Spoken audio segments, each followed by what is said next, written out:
2012. And would you please stand while Councilman Cip says the Pledge of Allegiance and Invocation. Thank you. I pledge allegiance to the flag of the United States of America and to the republic for which it stands, one nation, under God, indivisible, with liberty and justice for all.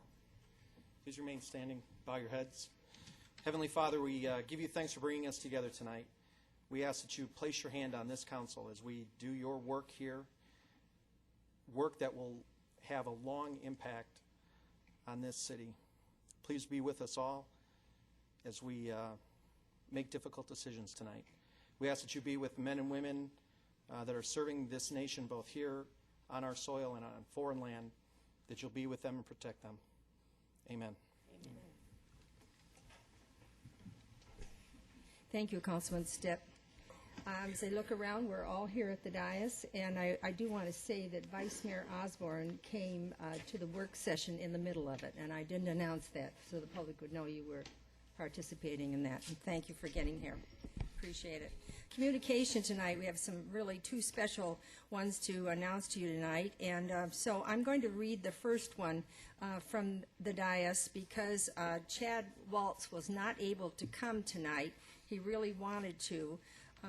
And so he is the former reserve Goodyear police officer and is the current recipient of the Pat Tillman Scholarship. And he is a Goodyear resident, and I did want to read this to the public. Mr. Chad Waltz, a resident and former reserve officer with the City of Goodyear and Arizona State University graduate student. He's brought great honor and pride to his school and to our city by being selected as the Tillman Military Scholar for 2012-13 academic year. Chad's dedication to serving his country is exemplified by his 2 years of service in the U.S. Navy, his time spent serving the Army National Guard, and his current service in the Air National Guard since 2003. 2003, excuse me. Chad's passion for giving back to the veteran community is evident by his internship with the Vets for Vets, an organization that provides peer support for veterans who have experienced mental trauma while in combat. Chad's pursuit of excellence involves his plan to utilize his social work degree by working as a professional within the military to help those coming back from war with mental illness and readjustment issues. Mr. Waltz has certainly demonstrated the qualities of character and excellence that are truly respected and admired by his peers, students, and of course our community. For these reasons, the mayor and the council, on behalf of the City of Goodyear, Arizona, recognizes your actions to be valuable contributions to our community in keeping with the finest ideals of citizenship and professionalism. And with that, even though he's not here, he needs a round of applause.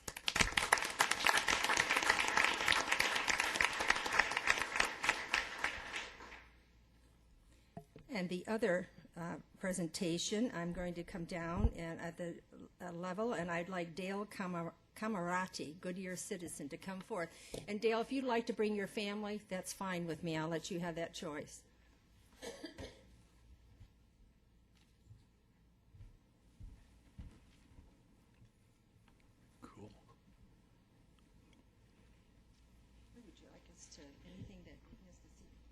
I just want to make sure everybody sees you. Come on. You're important. And it's so nice that he brought his family. The entire family would be here, but they're up at Flagstaff, so they weren't able to be here. Again, we saw your name in the newspapers, and it had the Goodyear next to it. And this may sound slight, but we are really proud of the people that live in Goodyear and the contributions they make. And this was something really special. So, Mayor and Council letter of recognition. Mr. Dale Camarata, a Goodyear resident, has earned the honor of carrying the Olympic torch in Oxford, England on July 10, 2012. Dale's vision was inspired by his desire for an affordable youth sports program that would help unite the community of Estrella, Mountain Ranch, and Goodyear. Dale's leadership was demonstrated by his ability to organize and manage a successful and popular program, including a successful grant application to the Arizona Diamondbacks for a new baseball field and organizing the construction of other multi-purpose fields. Dale's commitment and civic pride are exemplified by unifying families and growing the program, holy cow, to over 1,200 participants, ranging in the age, holy cow's not in there, I want you to know that, ranging in the age from pre-kindergartner to 8th grade. Mr. Camarata has demonstrated the qualities of character and excellence that are truly respected and admired by his peers and community. For these reasons, the Mayor and Council, on behalf of the City of Goodyear, Arizona, recognize your achievement to be a valuable examples of community pride and deserving the honor. Thank you so much. Council, my council will come down. We want a picture with council, if you don't mind. Come on, council, you all, this is all part of you. This is great. And so what we would love to have, though, is you to bring back a picture for us, some kind of photo that we can use in the in focus. Okay? So we'll really look forward to it. Stand around and what?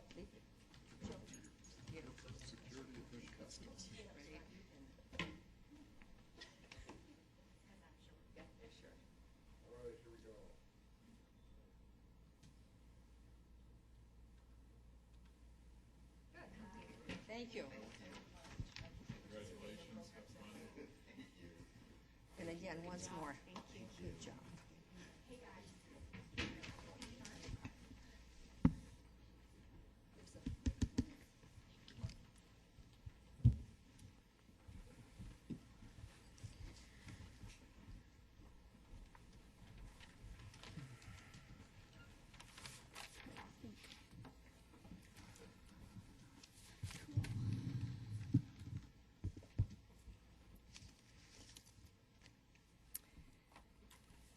Now is the time for citizens who would like to address the City Council on any non-agenda items. Are there any cards? Yes, I have two.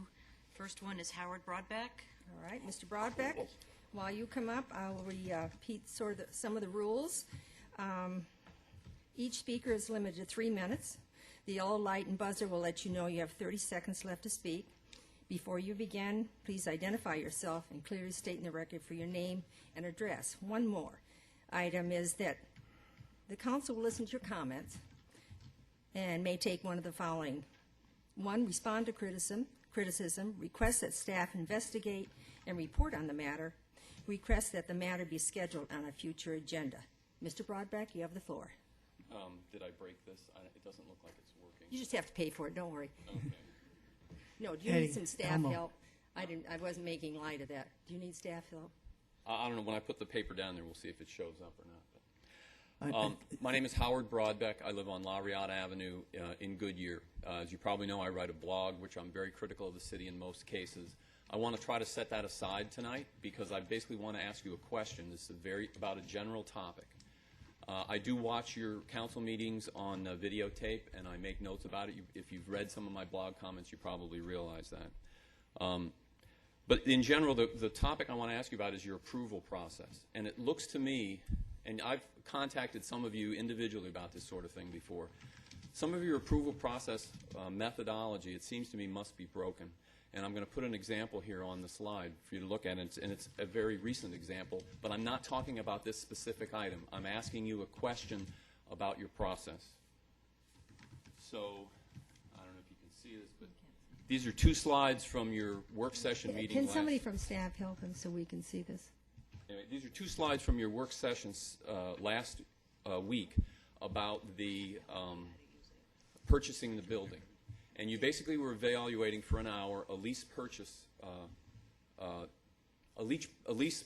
decision. And in that lease purchase decision, you were presented 2 slides that had, on the top of one of the slides, no increase in payment amount to the city to own. Now, what I don't know is, and my question for any of you or all of you is, do any of you realize how flawed and how improper this lease purchase evaluation is? I'm talking about the economic assumptions, and I'm talking about the calculations and what's been included and what's been left out. And that's my question for you, because anyone who would look at this, who has the least background in financial analysis, can tell you that this is improper. It's just basically factually improper. It's not how you would evaluate this. In my opinion, this particular project is going to cost Goodyear a lot of money, and it's because of things that are left out, things that are not properly accounted for, and things that are, just done incorrectly. So my question for the council is, do any of you realize when you went through this, you only spent about 17 minutes on these two slides, and there were no questions about, Larry, how'd you do the calculations, or Brian, are you sure that that's the way it goes? Sherry had the most questions about it, and they were around, are we going to exceed the debt percent on the general fund, which is a good question. But do any of you That was have... Joanne. That was Joanne. Oh, I'm sorry. So do any of you, I don't know if you really have an idea of that. I don't know if you tell Brian Dahlke, bring a project to me that looks good because I want to do it. Or if he says to you, we think you should do this, and he brings it to you, and then you guys have to look at that and decide. But this one here, this is wrong. It's wrong. It's just not right. And the conclusions they draw on the financial side, I don't want to talk about any other things, whether you want a library, Wally, or anything else like that.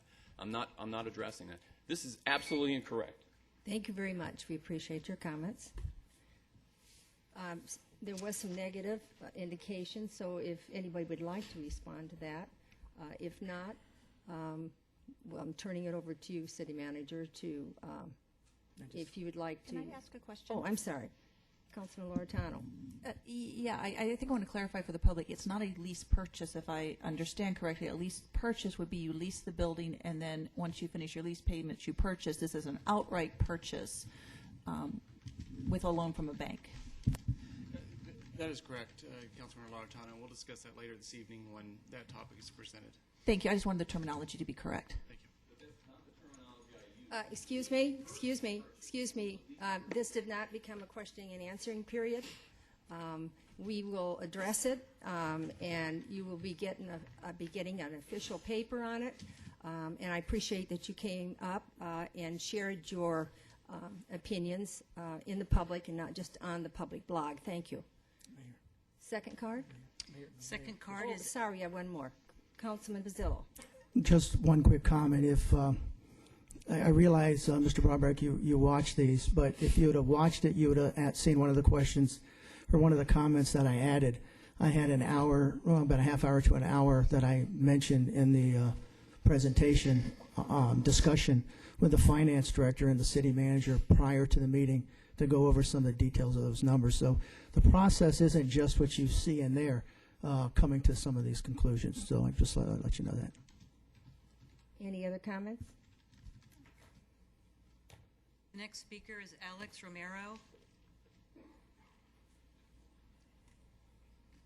Mr. DeMero, you've heard the directions that I gave to the former speaker, so. Yes, I did Okay. understand. Thank Thank you. you. Mayor Lord, members of the council, I'm here again to talk about Proposition 203, which was voted in by the voters of Arizona, and by the city of Goodyear passing an ordinance to allow medical marijuana dispensaries. We all know that marijuana is a Schedule I drug, has no medical value, efficacy, or whatsoever. Yet it is a federal law prohibited to be used, transported, grown, or anything else. In spite of that, here we have it in the city of Goodyear, or will have it. I know that doctors have to take a Hippocratic oath, and in spite of that, there are doctors that are looking at the patients, minimum of time for $150, and issuing marijuana cards. There's a lot of fraud. A member of my board is a counselor, and he gets court-ordered kids in there for marijuana violations. And they admit they know how to get cards. Everybody knows how. They just say they got bad backs, that's it.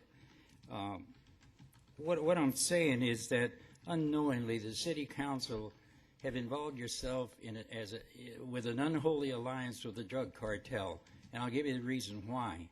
And by the way, I needed to thank you all for allowing me to meet with the city manager and the city attorney. I now have a sense and knowledge of why you all passed it and why you thought it was a good idea. I know that you believe it's a better idea to have a dispensary than have people growing their own crops, and I understand that. But in spite of that, I talk about the Hippocratic oath and not harming people. Doctors have to say that. I wish elected officials had to say that. And I want to talk about compassion. I have a daughter that was just released out of ECU at Loma Linda Hospital in California. She was born with a tumor in her brain. She's 50-some years old today. Cannot eat, has to have 2 implants in her so she can eat and survive day to day because of the pain in her. So I have compassion. There are legitimate people who need medication, and there is medication. There's Marinol and other drugs that people can use. But the drug cartel and the drug lobbyists have scammed the voters and the people to believe that marijuana is a cure, and it's not. I want to say that dispensaries, and here's where I come about the liaison with the cartel. Your dispensaries have to have marijuana to distribute to their employees. There are growing dispensaries, people who will grow the marijuana. Now, the University of Mississippi has been growing marijuana for years for the federal government, and so at this time, the only place you're going to get it is through the drug dealer, the same place that people down on Buckeye Road get it. That's not right. That's not fair. And I just received an email from I subscribe to the marijuana industry newsletter. They're very concerned because as of this moment, with so much pressure being put on by the feds to the people who rent, sell, involve city municipalities that get funding federal money, you're in jeopardy. Thank you. Thank you very much.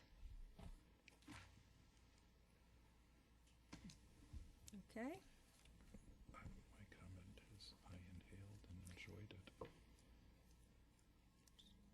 geez, you're a goody two-shoes. I'd like to ask the city clerk to please read the consent agenda items A through H by title only, please. Item A, approve draft minutes of a regular meeting held on May 14th, 2012, and a regular meeting and a special meeting held on June 11th, 2012. Item B, adopt Resolution 12-1486, authorizing the city manager or designee to execute an intergovernmental agreement to participate in Arizona Child Abduction Response Team Central Region.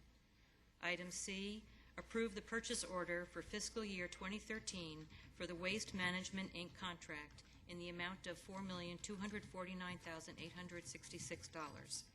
Item D, council accept the dedication of a drainage easement from the Flood Control District of Maricopa County associated with the Park and Ride facility. Item E, adopt Resolution 12-1489, authorizing the city manager to execute all documents related to a grant application to the Gila River Indian Community for a mobile command vehicle for the police department. Item F, approve FY 2012-2013 community funding distributions for nonprofits as recommended by City Council Subcommittee. Item G, adopt Ordinance 12-1262, amending administrative section of the Engineering Design Standards and Policies Manual, adopted by Ordinance Number 07-1092, providing for severability and providing for an effective date. Item H, adopt Resolution 12-1490, amending Municipal User Fee Number A.5 in the Goodyear Municipal User Fee Schedule, adopted by Resolution 10-1357 for annual liquor license fee renewal and designating an effective date. Thank you. Does anyone from the public wish to remove an item from the consent agenda? Does anyone on the council wish to remove an item? Councilman Campbell? Mayor, I have a question, please, on E before the vote, please. Which item was that? E. E?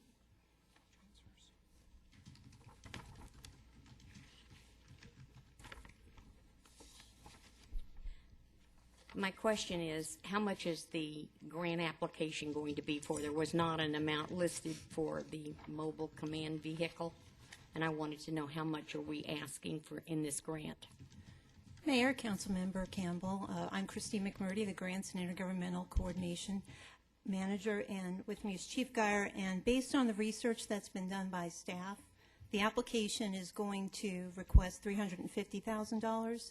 This is consistent with the research that's been done by staff for other command vehicles that have a similar purpose. That's fine. I don't have a problem with the amount. I just wanted to know how much it was, because in previous grant applications, you have put the amount in, and I could not find it, and I'm sorry. No, I understand. So, okay, that's Thank fine. you. Thank you. We'll make sure to include that in the future. Yeah, thank you. Thank you. Councilman Pizzillo? Stay there, Chief. Whoops. Sorry. Just real quick for the general public, can you just give a brief overview? Because I see the value in your intergovernmental agreement on B, on the participation in a regional central. Yes, Inter- Yeah, Hart. Could you just give just a brief, because we see it here on the consent, but the public, may not kind of get that. So just a brief overview of the goals and objectives and how you work together to accomplish your mission on this one. Absolutely. CART, the Child Abduction Response Team, is a program that actually was developed many, many years ago in the Southeast, actually when I was there in Florida. And what it is, it's a force multiplier, in other words. So if we have a kidnapping, a child abduction, all it takes is one phone call, and we get members from all the other agencies within the valley to come out and help us in our investigation. We still maintain control of the investigation, but we have other trained investigators there that we can use to do interviews, canvass areas, do anything we need as far as assisting us in the investigation. And the same goes true for other jurisdictions. If they have a similar incident, then obviously we have investigators that we could send to assist them too. Thank you. You're welcome. I think I'd like to address abductions and, how quickly one needs to react on that to make sure that who's ever abducted stays alive. So.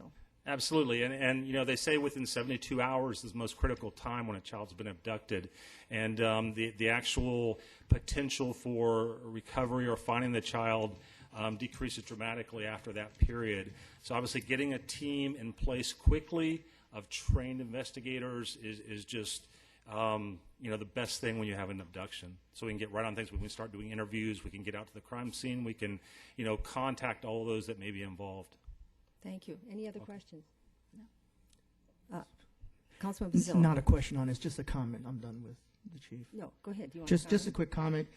I just wanted to thank the members on the council on H on the liquor license. I know we went back and forth on that in several of the work sessions, even with Councilmember Gelser, but I really appreciate it. I think it's a fair thing that we're doing here on the consent, and I want to thank you all for the support. Thank you very much. Bless you, Councilman Gelser. Yes, okay. Now I'd like to ask for a motion, please, and a second to approve consent agenda items A through H. So moved. I'll second. All right, so I heard a motion from Councilman Stiff and a second one from Councilman Loretano. Roll call, please. Vice Mayor Osborne. Aye. Councilmember Pizzillo. Aye. Councilmember Loretano. Aye. Councilmember Campbell. Aye. Councilmember Gelser. Aye. Councilmember Stipp. Aye. Mayor Lord. Aye. Passes 7-0. All right. We'll now go to the business section, and we have 9 business items tonight for consideration. The first 4 items are related to recommendations for appointments to various boards, commissions, and committees. Staff will make the presentation, and then in the final of all of that, the city clerk will administer the oath of loyalty to all the appointees at the very end. So we will now consider these appointments, and Tim Newbill will be the emergency manager making the presentation. Now, what I'm going to ask you to do is that whoever makes the motion needs to repeat the names and the positions, all right, in with your motion. Do you have that information before you? If you don't, I'll take it over. But okay, so. All right, so you understand what you're doing tonight. Thank you. Okay, Tim Newbell, Emergency Manager.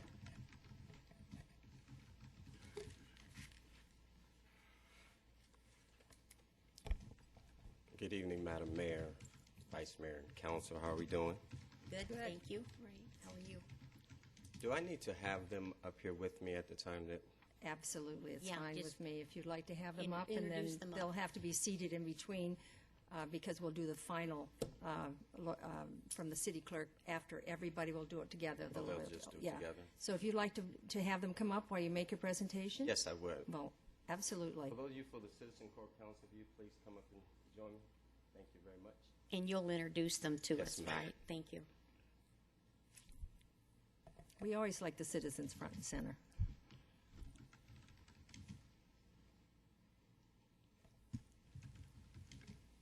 We thank you for this opportunity. I'm going to introduce you to them and then sort of give you a brief about the Citizen Court Council, and then we'll go from there. These were the people that were fortunate enough to, no, I'm joking. We're going to start with Pamela Miller. I call her PJ. She's going to be a representative for Fire Corps. And then we have Chaplain Nick Hill. She's going to be a representative for faith-based. Then we have Mr. Jeff Braun. He's going to be a representative for VIPS, Saber Confidence. Then we have Mr. John Farrell. He's going to be a representative for CERT. And then Mr. Al Ureski will be representing Neighborhood Block Watch. In reference to our Citizen Corps Council, if I can take just a brief moment to just share with you from a national perspective, and then we'll talk about ours specifically. The Citizen Corps Council, if you look it up, was sort of began right after 9/11, 2001. And the president sort of looked at the response, and one of the things he figured out is that first responders will not be able to get there right away. So we have to be responsible ourselves. So one of the things that the president recommended was getting volunteerism back up and training the public as far as how they can take care of themselves. So when you look at it from a national perspective, there are actually neighborhood Citizen Corps councils, and then there are others that use it in the way that we're using. So they're at the national level, state level, and then we have them throughout the state of Arizona and within Maricopa County. For the city of Goodyear, the main reason, to be quite honest, that we set up a council is, first of all, it gave me or us, the city, access to federal funding to assist. In the state of Arizona, in order for us to put in for an Urban Area Security Initiative grant or State Homeland Security grant program, we had to have a Citizen Corps Council in place.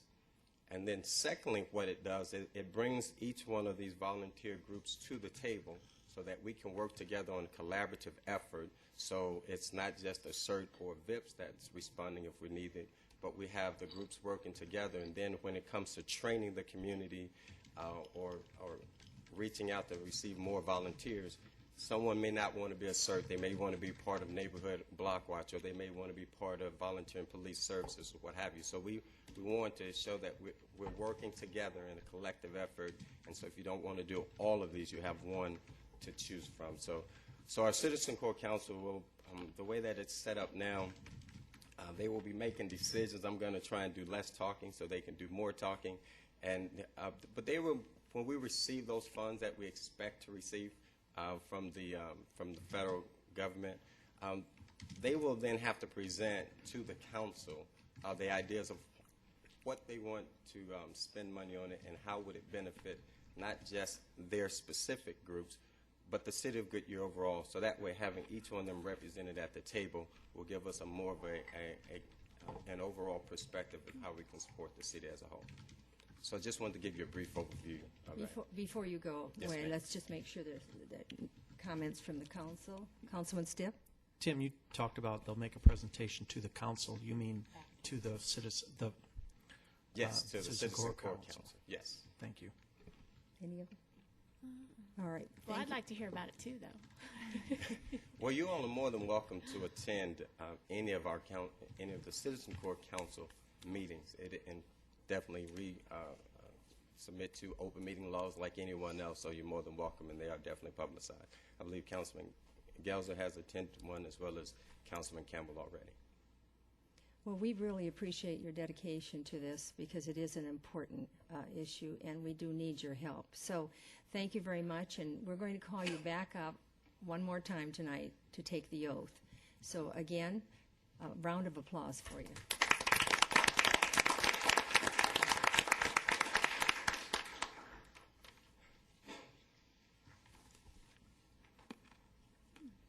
And I guess I need to ask, are there any speaker cards on this? No, You there have are no that on speaker that, so cards. I will do that. All right. So we'll ask for a motion. At this time, we're going to do them each separately, correct? Yes. So I'd like to ask for a motion to make the appointments to the Citizen Corps Council for the terms ending June 13, 2014. And the names, would you please read the names in the motion? Do I hear a motion? Madam Mayor, I'd like to make a motion that we appoint to the Goodyear Citizen Corps Council for a term expiring on June 13th, 2014. Jonathan Farrell to represent CERT, Jeffrey Braun to represent VIPS, Pamela Miller to represent Fire Corps, Al Uretsky to represent Neighborhood Watch, Nick Hill to represent the faith-based community. Thank you very much. And do I hear a second? I second. A second from Councilman Campbell. Open for council discussion. All in favor? Aye. Aye. Opposed? Ayes have it. Thank you very much. All right, we'll go to item B, appointment of members to the Goodyear Youth Commission. Paris Spice will present.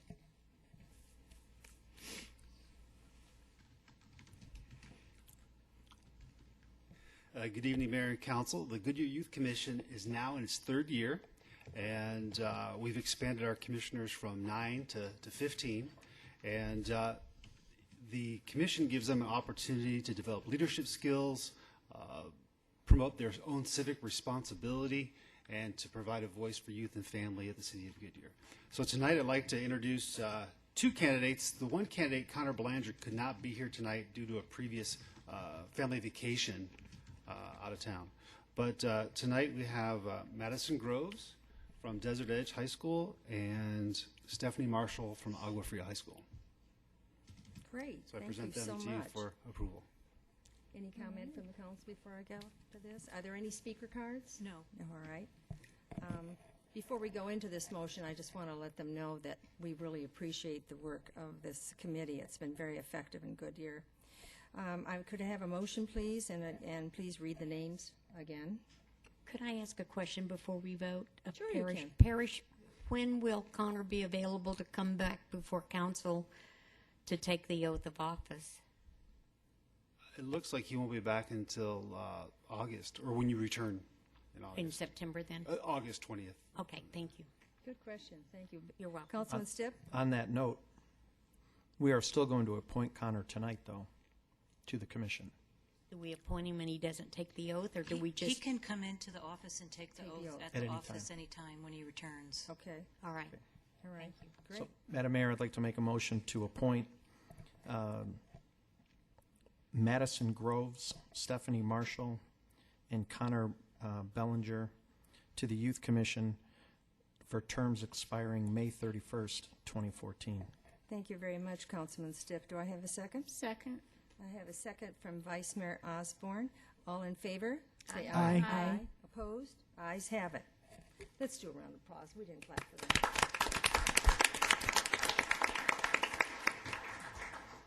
Okay, now we're going down to C and D, and the appointments to the Industrial Development Authority and the Public Improvement Corporation. Larry Lang to present. Thank you, Mayor. The Industrial Development Authority was established quite some time ago for economic development financing under very strict legislation at the federal level. This funding is not quite as available anymore, so this board over the last 6 or 7 years has met once a year to meet its annual meeting requirement. However, I should point out that they did provide economic development funding through money that they had collected from recipients in the past, and provided economic development funding for a couple of years when things were down. There are two appointments that are recommended by the committee after the interviews. Marvin Fair and Mark Bliley, both of which have a financial background and will be of great benefit to this board, and that's the recommendation of the committee. Thank you very much. Are there any speaker cards? Would anybody from the audience like to speak on their behalf? Now I need a motion to make the appointments to the Industrial Development Authority. Please read the names. Come on, I'm on a roll. Yes, just go for it. You're doing very well. Gary was going Oh, Gary, you'd like to do this one. This is finance. I want Okay. to do this one. Councilman Gelser, motion, please. I move that we appoint Marvin Fair to the Industrial Development Authority for a 6-year term ending May 31st, 2018, and appoint Mark Bliley to the Industrial Development Authority to fill the remainder of a term that will expire on April 30th, 2015. So moved. Motion was made by Councilman Gelser. Do I hear a second? Second. A second was made by Councilman Campbell. All in favor say aye. Aye. Aye. Opposed? The ayes have it. So we'll go on. If you gentlemen would you like them to stay up on this one? All right, let's give them a round of applause.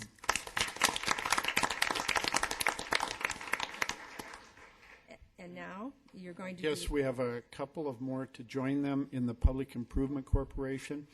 We like this membership to be common between the two boards for the annual meetings. The Public Improvement Corporation is a little more active in that is a board that provides financing or authorizes financing separate as part of the city through the Public Improvement Corporation, often referred to as Municipal Property Corporation. And after interviews, the committee has recommended 4 people, Chris Hagan and Larry Price, Marvin Fair, and Mark Bliley. And this group has the meeting at the same time. I did want to explain that the IDA board has to be 6-year terms, and this is 2-year terms, as I recall, no, 3-year terms. And so the mix of those 2 terms don't work out perfectly, and that's why there's more here. Appreciate that. Do I hear a motion? Mayor, I would like to move that we reappoint Chris Hagan to the Public Improvement Corporation Board for a 3-year term expiring April 30th, 2015. Reappoint Larry Price to the Public Improvement Corporation Board for a 3-year term expiring April 30th, 2015. Appoint Marvin Fair to the Public Improvement Corporation Board for a term expiring August 31, 2013.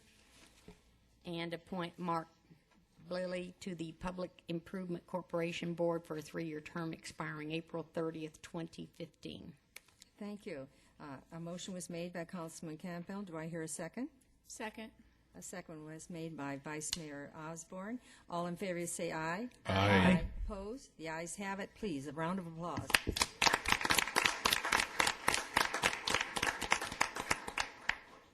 Okay, so Well, now don't they, sit yet. they take the oath, right? Now, now you have to all come back up. Sorry, I should have had you gentlemen stay up there. It's time for your oath. If you don't mind catching the man that just ran out the door, is he taking? Everybody. No, he was. Okay, they're all here? All right. Don't leave now.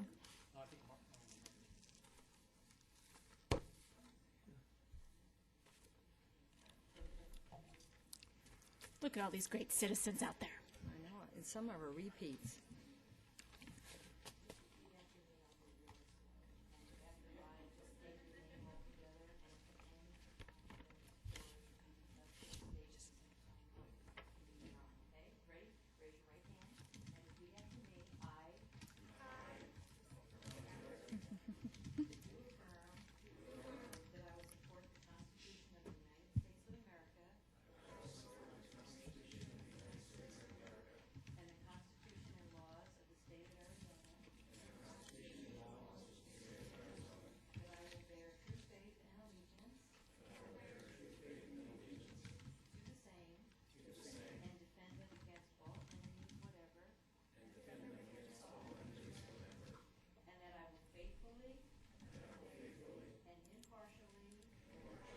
According to the best of my ability. So I do affirm. Thank you very much.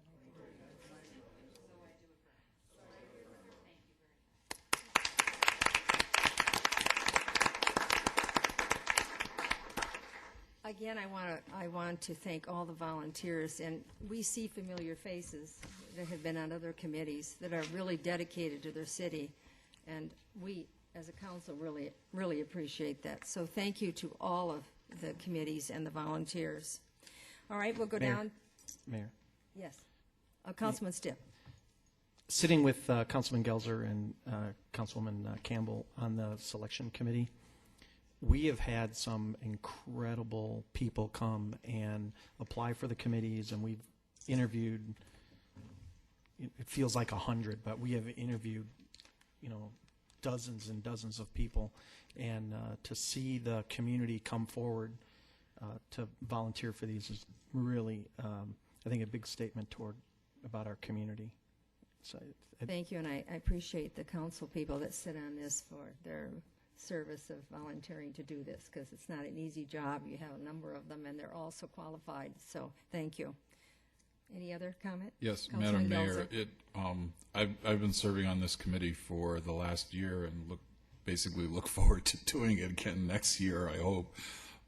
But it has really, as Councilman Stipp and Councilwoman Campbell have said, it has been a pleasure to interview all of the candidates that we have visited with, both the successful candidates and the candidates who were not successful, but candidates that we have encouraged to apply for other commissions. And I'm going to make one plug right now. The General Plan Citizens Committee is coming up, and applications are open, and I know some people have applied already, but that is a large committee, and it takes a lot of time, but it's a lot of fun, and it's really interesting work. So I encourage anybody out there to go online and apply for that committee. Thank you. Any other comments? No. Thank you. All right, we'll go to item E, FY 11-12 third quarter financial update and budget transfers. Terry Canada will present.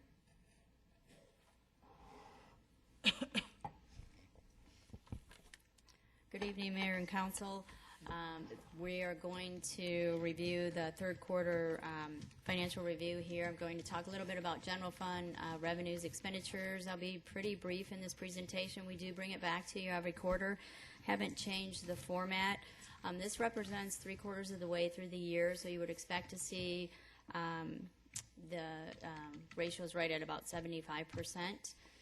I'm going to talk about major revenues, expenditures by category, talk a little bit about the budget trends. I'm happy to say that everything is, we're experiencing overages on revenues, and we are holding the line on expenditures. I will briefly touch on the other operating funds you see here, and then in your packet you did have the quarterly transfers, which I would answer any questions.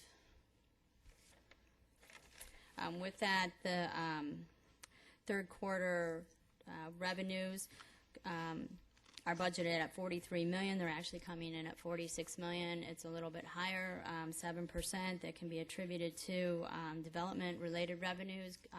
Sales tax are holding strong. I did go ahead by request and break out the construction sales tax. You can see that that is up 24% year-to-date.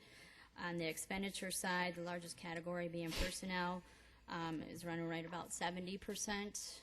Contractual services at 57, commodities 37, for a total average of 64%. It is a little lower. We would expect to see this. Spending has picked up through the end of the year. We would expect to see, I think we're estimating $1 million to $1.5 million savings, so you'll see that percentage go up as we move into the fourth quarter. Again, the top 6 revenue categories here, a number of them are up. I'll point out state shared is usually right on the budget there, so we do expect Autoloo to probably come in at 100%. And then the state shared sales tax has remained strong too. Development related, again, up 38% year to date.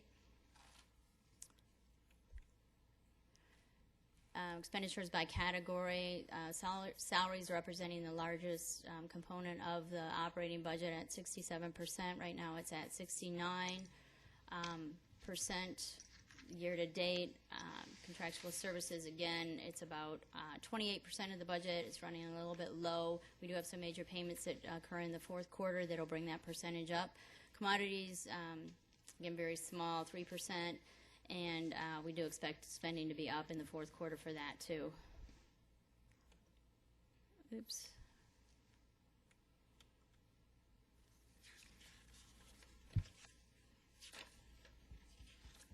Yep, I did skip a slide. We go back here.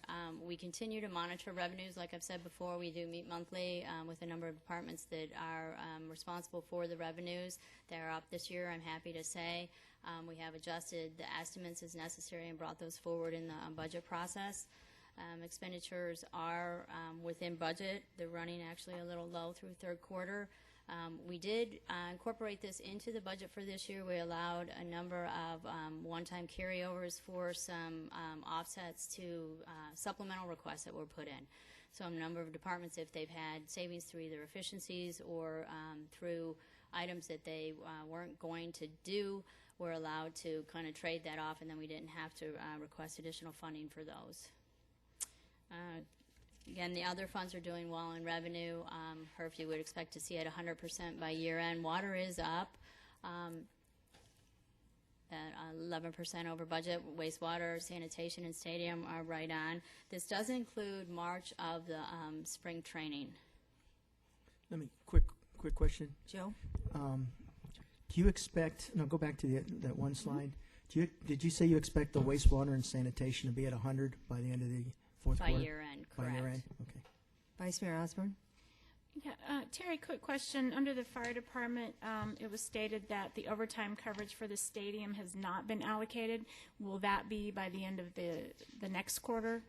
Yes, that will be Shown on reflected in the fourth quarter. Okay, We have thank to you. wait until the activity was done, and then the subsequent journal entries and transfers are shown in the fourth quarter. Any other questions at this point? Moving ahead to expenditures, you can see that the funds are operating well under budget. With the exception, I'll just briefly point out in sanitation, and that is due to the contract costs, and we've had a number of discussions and work sessions about that. You will see a budget adjustment in the fourth quarter to cover the cost increase in that area, and it has been reflected in the budget you'll adopt tonight, too. And with that, I'd be happy to answer any questions on the detail you have for the third quarter budget adjustments. Questions? Is there any questions? Councilman Stipp?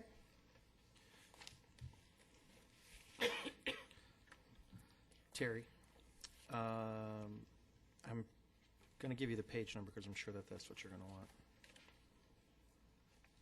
Starts on the bottom of page 16, goes through to page 17. It's the $660,000 transfer for the Newland project. Is this the Admin Water Southern Solution that we approved earlier this year? Actually, part of that is it's part of the Northern Solution The Agreement. Northern This Solution. is actually the wastewater side of it, and it's the corrugate plant improvements to the plant that are related to that activity. What this does is actually capital in nature, and this is the appropriation to put in our city budget so that we can receive the money from Newland so that they can pay their part to the contractor.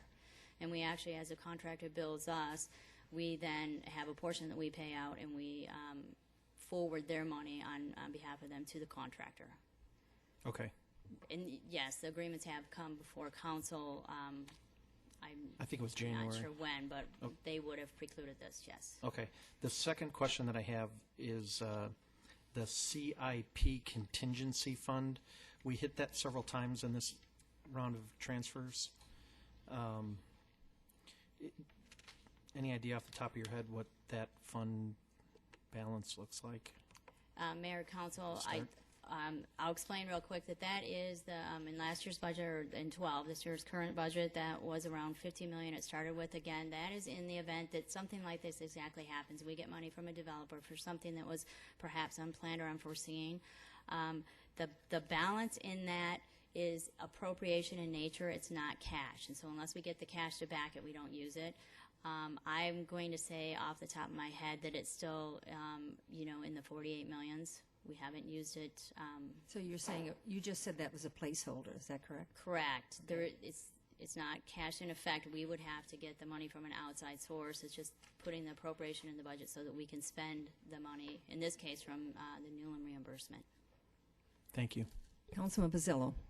Just two general questions. And I went through all the details that you had on there. Was revenue and expense trends that are going on right now, based on the information you used to put the budget together, are they all holding They are.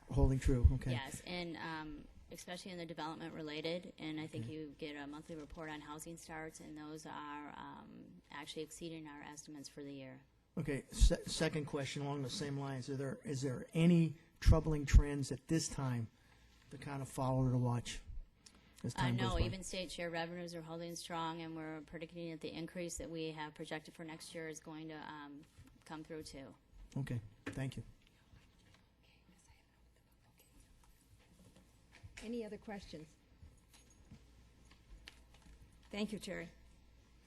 Are there any speaker cards? Is there anybody in the audience that would like to speak? I'd like to have a motion, please, to receive the third quarter financial update and the third quarter budget transfers. So moved. I've heard a motion by Councilman Stipp. Second.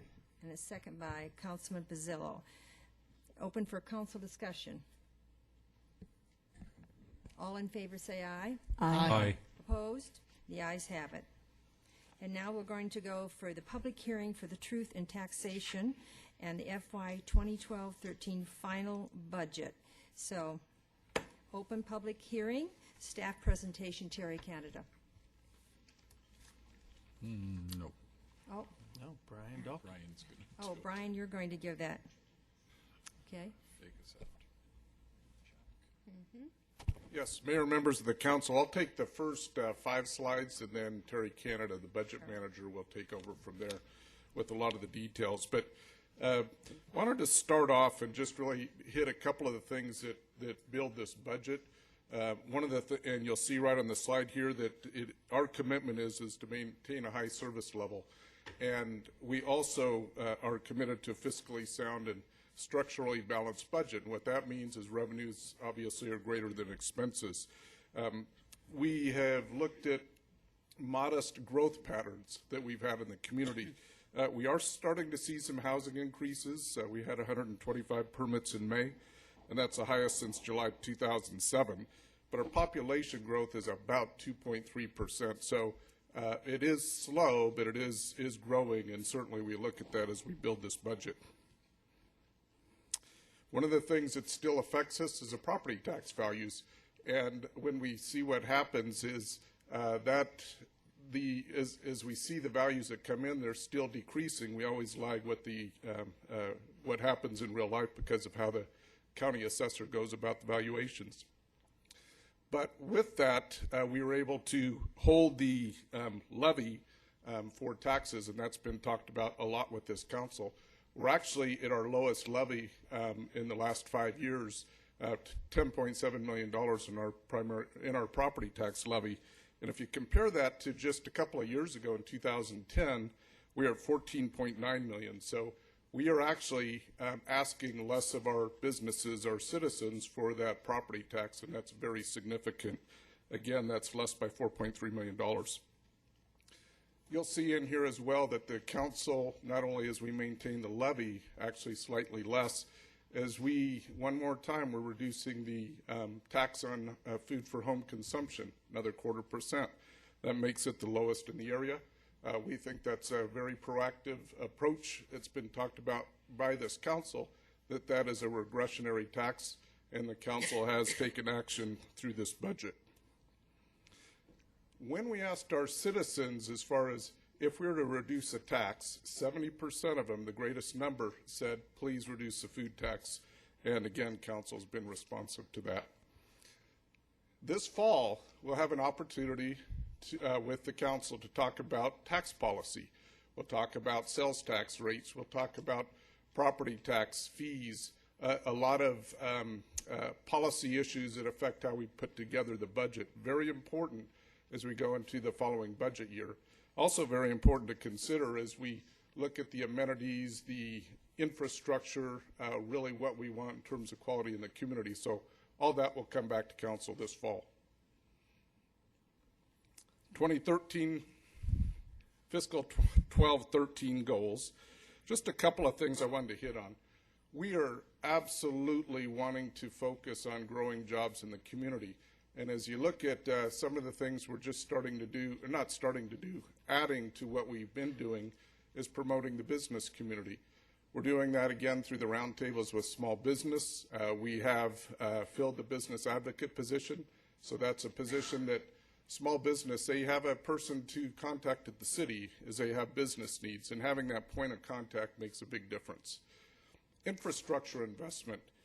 We don't have a lot of dollars available for capital improvement, but one of the things that we are doing is using the most we can out of for investment, and I'll get into it in just a minute as far as what we're maintaining our infrastructure.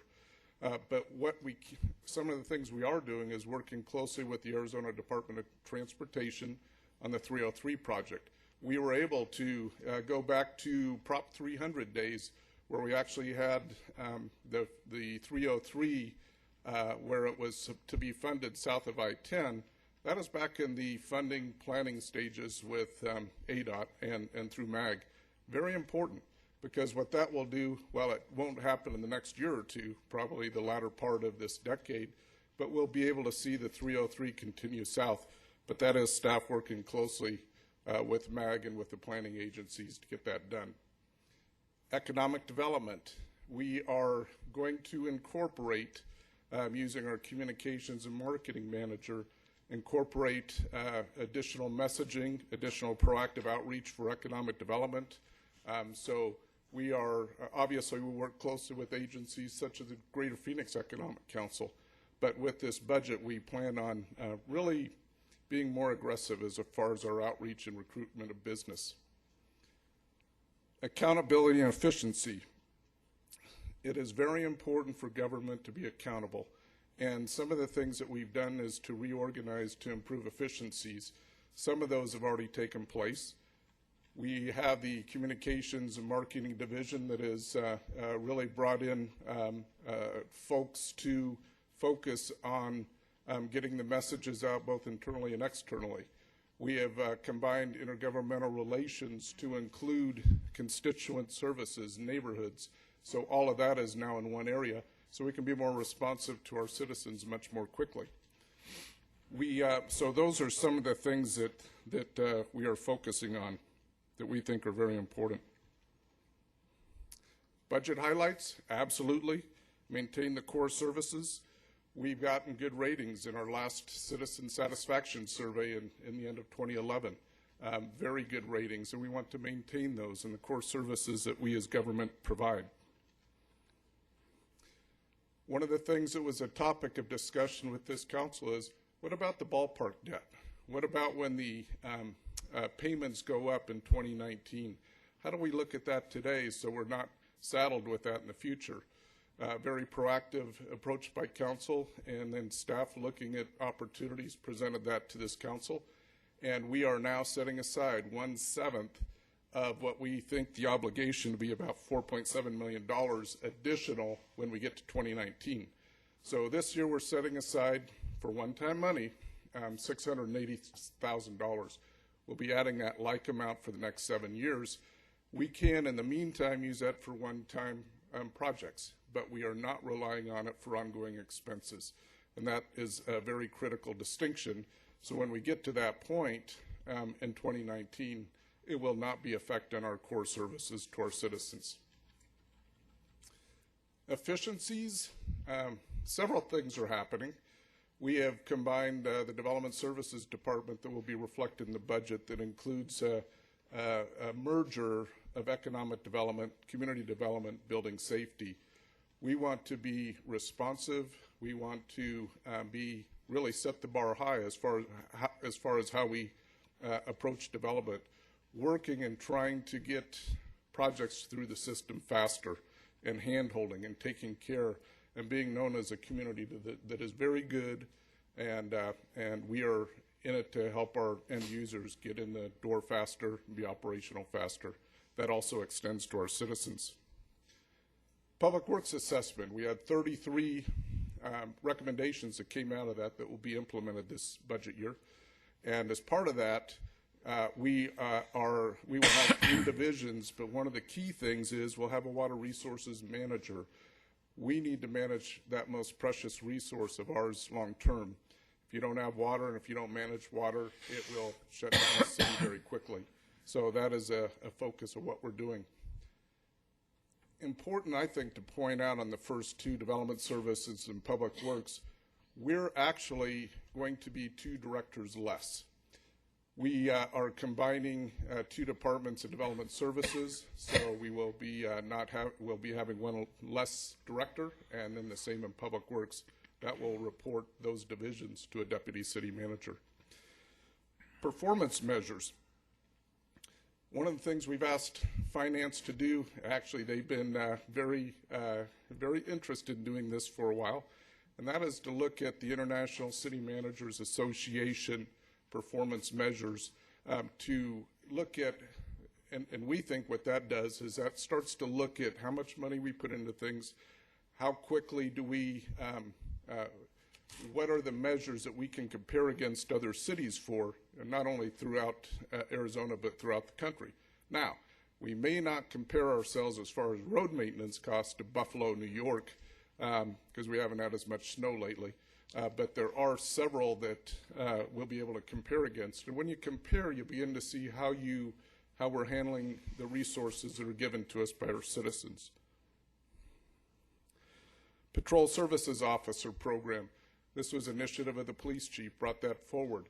We're adding 2 patrol services officers that will be able to relieve patrol officers from some of the more administrative, even civilian type work, to keep them on the street, keep our patrol officers on the street. These 2 positions are less costly than a sworn officer, but they'll add a lot of value to the department and we think a lot of efficiency to their operation. Hit on this just real quickly, investing in our resources. The infrastructure, we want to make sure that we maintain what we have. So roads, we're $1.2 million that we're putting into road maintenance, $1.2 million into fleet, another $350,000, that one I'm in round numbers, but that's for IT, for technology. So we are making sure that we are trying to take care of the resources that we have out there. Employees, we've had a lot of discussion on how to really take care of our employees that I think are our most valuable asset. We are a service organization with, I would say, very little production when you get into the utility side. Certainly we do, but very important to take care of that resource. With this budget, we are in 2 steps looking at, first step, we're taking care of the pay structure with our sworn and fire and police. It will take us 2 budgets to get there fully, but we're halfway through with this budget.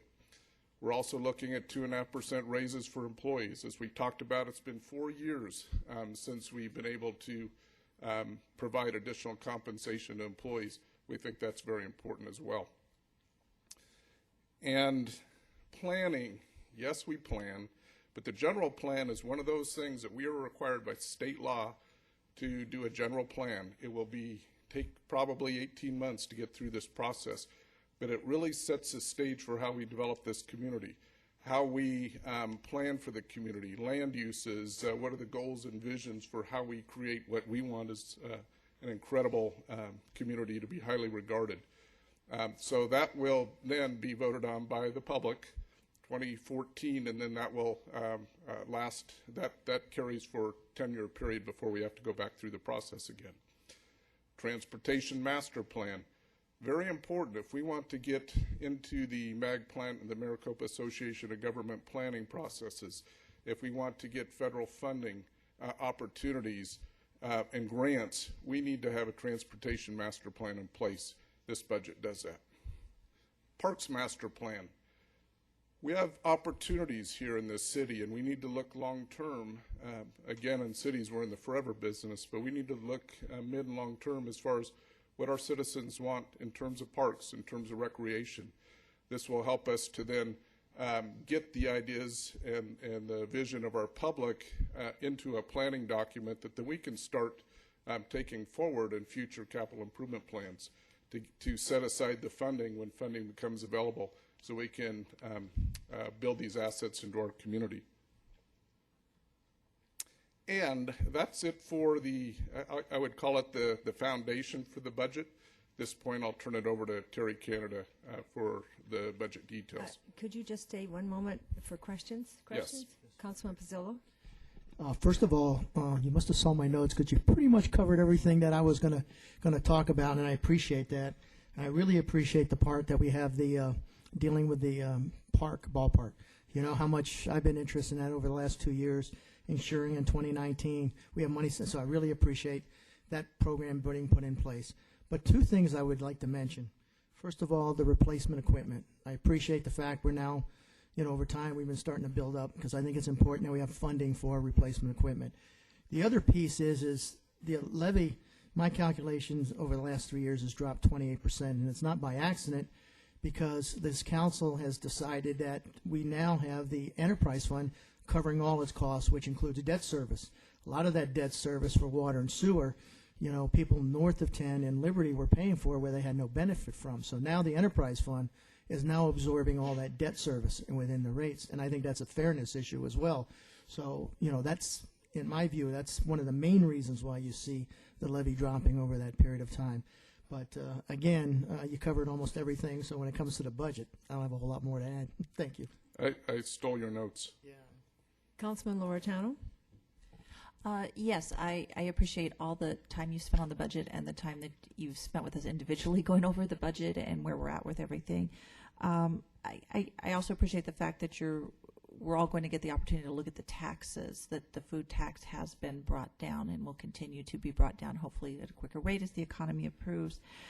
And as I stated before, obviously, I had some concerns about the cost of the medical insurance for our employees, and I'm hoping we can get a handle on that with what we have. Do you know anything about, my understanding is there's going to be a reimbursement, and I just heard this in the news, that the major insurers are going to have to reimburse under what's left of the Health Care Act, depending on how that's ruled, to either the individuals or to the corporations that paid that. I just wonder if the city would be getting any money back from some of these health care providers, or if our employees would be, or if you know at this point. I read the same article you did. Yeah, It's in the Wall I'm not Street sure. I think Journal, it's still up in the air, but I don't know if that's something that will help our employees or help the city defray our costs if we get some of that back.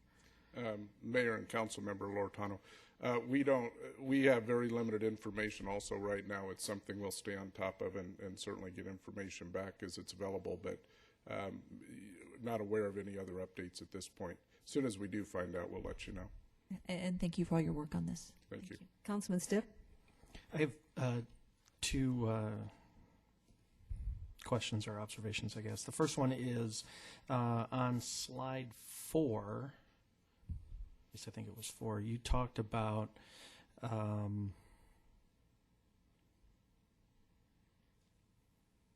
That's page 4. Yeah. Is that what you wanted? Can you go back one more? No, I'm sorry. The performance measures piece. Earlier this year, we had an opportunity to be briefed on the current budget year trending, et cetera. And in that, we identified several, I'm going to call them benchmarks or performance measures or goals in the budget book that we just, quite frankly, weren't even looking at anymore. Has that been either removed from this coming budget year in anticipation of the work that's being done? How did we rectify that? Mayor and Council Member Stipp, I'm going to say it a couple of ways. One is a budget book. We're in process of building that right now. That'll be completed in the next several weeks. Some of the things you'll see in there are similar. We keep some of the same measurements in there just so we can be consistent from one year to the next. But the other part of it is we will be looking at, may or may not be in this budget book that needs to be completed in July. But I would quickly say that ICMA, International City Managers Association, looking at their performance measures, our expectation is we are going to, whether it's in the budget book or not, we will be working on performance measures and even to the point of tying the budget to performance. So those are certainly initiatives that we're taking on right now, and it will take us several months as we work through those. But the budget book will have a lot of the same measures that you'll see now. Okay. And one of the reasons that I bring it up is we had, and I think rightfully so, some criticism about the goals that we select and whatnot in the book, and we don't have a lot of say in those goals as a council, and I think that's historically been within the purview of the city manager's office. So I'd like to just make sure that we're continuing to push that and that we see those performance measures, because that really is the only tool we have other than are you making the budget or not. So that was my first question. The other was on the budget process itself. I know everything changed midstream, so this But this may have been a good year for us to kind of take a step back and look at critically what did we do this time that maybe we want to do differently. And I know we've got the tax work session planned for in the fall. Perhaps that's something we can either do between now and then or around that same time to talk about what is it that we want to see different, if anything, in the next set of budget presentations or budget cycle, if you will. And I just kind of throw that out there for the council. Any other questions? I have one question. Councilman Campbell? My question, Mr. City Manager, is on the same slide on the Patrol Services Officers Program. Is that just that the police department is going to hire 2 civilians to do paperwork? They're going to add to their staff rather than sworn officers? Is that basically what it is in a nutshell? Mayor and Council Member Campbell, I really would ask the police chief to respond to that because it is it's a new program for us. There's a lot to it. I think it's exciting, and I think it's best to hear from them, him to respond. Thank you. Good evening, Mayor and Council members. Councilmember Campbell. The Police Service Officers Program, or Patrol Service Officers Program, however you want to refer to it, is a program used all across the country. And basically what we're doing is taking civilian employees, teaching them report writing, crime scene processing, how to direct traffic, parking enforcement, all the things that sometimes patrol officers get very tied up on to relieve them. So our patrol officers are available for emergency calls or more serious type of situations. So these will be civilian employees at a much reduced cost that we can send out to handle reports and process crime scenes and do all those things. Okay. I would hope that you would include your volunteers in police service to do some of that as well, because you've got these volunteers that want to do more than just work traffic. So we absolutely do, and we have plans also in the future to that. add them to some of those duties. Great, thank you. Right. Vice Mayor Osborne? Mr. Dahlke, just for clarification, I appreciate the fact that I think we're all excited that we're lowering the food tax again. And I understand that this won't go into effect until January 1st of 2013. So for clarification, say come October when we have this tax discussion, and we've had a year's worth of data to know how much this actually cost us by loss of revenue. And we say, you know what, we can be more aggressive with this. And I'm just throwing it out there that say we decided, oh, let's drop it to 1%, that we can afford this. And would that have to then wait until January of 2014? Or by accepting, and I know in a couple of I don't know, cases we're going to be adopting that, does that hold us to that? Or would it be possible come the October discussion, if we decide to change it even further, can we do it in January of 2013, or are we going to have to wait a whole nother year? Mayor, Councilmember Osborne, Council has a prerogative of setting the effective date. Okay. So it is not automatically January 1st. That has been more by just trying to plan it out. Since we did the first reduction January 1st of this year, it was to do the same time frame for the second reduction. It's also a little more predictable for the retailers. I understand that. But Council certainly has a prerogative to change the effective dates. Thank you. Councilman Pizzillo? One thing I think we've got to be careful about is and a lot of it's timing on what the Vice Mayor mentioned is we're in the state collection system. So if we decide to make a change, there's a certain lead time that they require to make it effective. And I don't recall if it's 60 or 90 days, something along those lines. So we would have to adopt it, make it final at a point, then notify them of the change, and they would need 60 to 90 days. So we just got to keep that in mind if we wanted to wrap it into the January. I'm not sure October with the requirements of or Arizona Department of Revenue would work. So that doesn't mean you can change that later. Does it go before the tax commission? Well, from the tax commission standpoint, I'm not sure it has to go before the tax commission because they've approved the food. This is a rate change. So is that correct, Larry? It does not necessarily have to go before the tax commission? Yeah, I'm correct. Thank you. It's a timing. Questions? Other questions?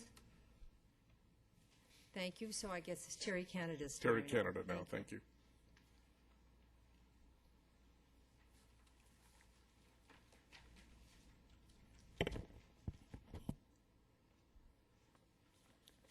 I am going to pick up where Brian left off and talk more about the components of the budget, the dollar amounts, and the process. You can see here it is basically a 9-month process or a number of review sessions that took place, bringing us to tonight, which is adoption of the final budget.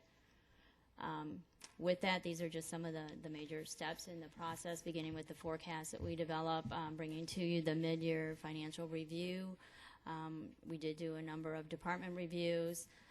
Council work sessions. We adopted the tentative budget on the 21st. This budget remains at on the expenditure side at $192 million. We have not changed since the adoption of the tentative. I want to go over what we're actually kind of technically legally doing tonight. There is a public hearing going on. We are in the presentation part of that. After it, we will have time for public comment. We will be adopting 2 resolutions. One is on the property tax levy. I'll have further information in the presentation about the details of the property tax. And we are also adopting the final budget tonight. We have, in accordance with state law, complied with the publications of both the Truth in Taxation and the budget schedules that were published in the local circulation paper. And again, with that, we'll be adopting by roll call vote 2 resolutions tonight. The other thing I want to take a minute, I think it's been probably the best process since I've been here the 4 years. A couple things I'd like to point out of the countless hours that you all have dedicated to doing review in the budget, not only the fiscal year 13 moving ahead, but the hours that we had in the work sessions reviewing the current year budget so that you could gain more knowledge on city operations and specifically each individual department and what went on with the departments. There was a lot of, like I said, over a dozen sessions that we've had on the 13-year budget in addition to the briefings that we did. So I want to thank you for your time. That makes our job easier the better you understand it. The other thing is I'd like to recognize the budget staff. A number of times I'm up here. You see me as the poster child, but Ken Kennedy is the CIP coordinator. He actually is on vacation in San Diego. But Tracy DeSoma is the budget analyst, primarily does the personnel modeling, keeps track of all 511 people, where they go, what they do, how much they get paid. And then John Casella is another financial analyst with our group. And John's primarily involved in a lot of the revenue forecasting and a couple of the major operating departments, Public Works. So I want to just recognize them for their time spent too.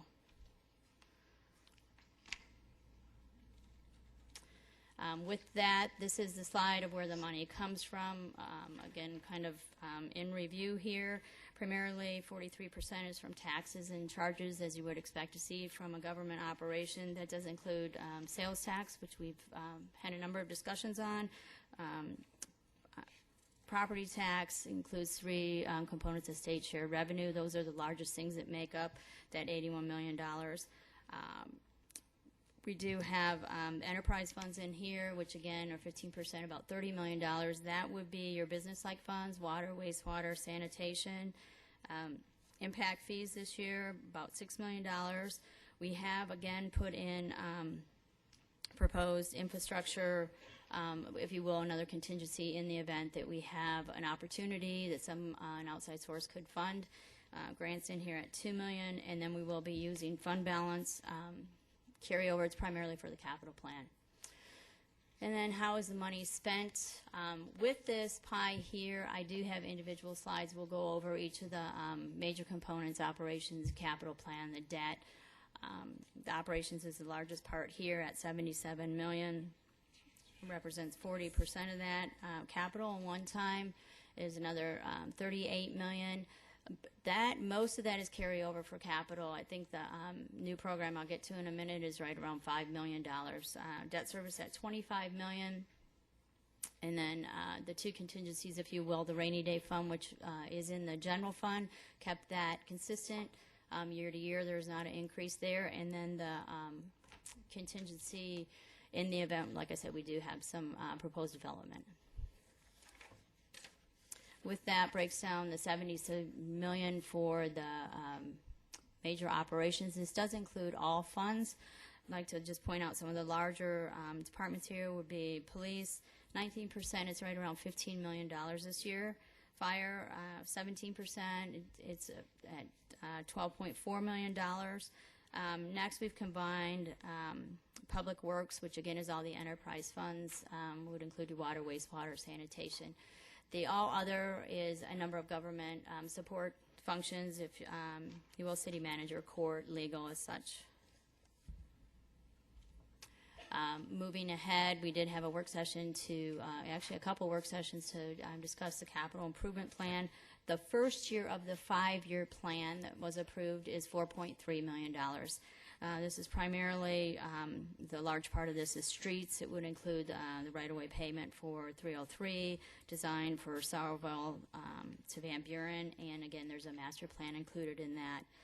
On the other side, we did talk about the parts master plan. We are doing an impact fee study that needs to be in place by fiscal year 14. And then included in the technology in the 153 is a business needs analysis for the ERP solution or replacement, if you will. There's some costs in there for water resources, and then a project for brine and the brine management in the wastewater. Debt service, again, we've had a work study session on that. The total for the year of the debt service payments is $25 million. 47% of that is in general obligation bonds that we have outstanding. I'm going to spend a little bit of time on the property tax, the detail and the information. As you can see here, since 2007, we've been on quite a little roller coaster. Brian alluded to at one point we were up to 14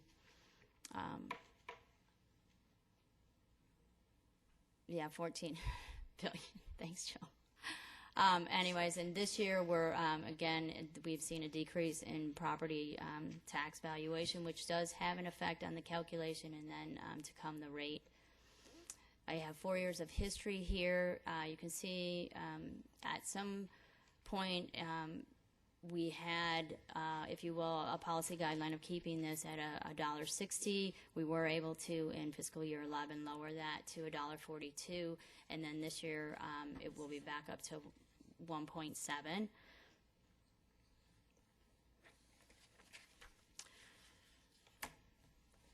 This is comparative year over year with the tax levy. Again, it's just a slight decrease from fiscal year 12. Again, the property valuations continue to decline.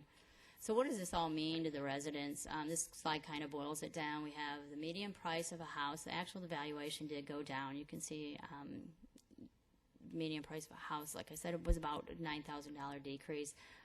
So what does that mean to the homeowner? That essentially the taxes paid went up, and there's a couple reasons for that. One is the tax rate did go up. The other one I'm going to explain, we've already talked about this at a work session, but keep this in mind that there was the allocation, if you will, between non-residential and residential was changed. So even though we had a slight decrease in valuation and increase in the rate, the other thing that's going on here to cause the taxes to be slightly higher would be the shift from the two categories.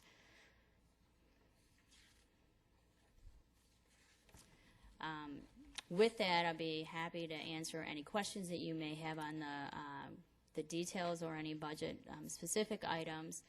And then bring to your attention after we do adopt the resolutions tonight that on July, the first meeting in July, we will have the final step, which is to adopt the property tax rate, which is the 1.77. Thank you. Questions? Councilman Pizzillo? Could you go back? I think it's 2 slides where you compared the levy, primary levy, one more, I think. Okay, if my calculation's correct, that's gone up about 390,000, but only 131 of it is people who are on the rolls in 11-12.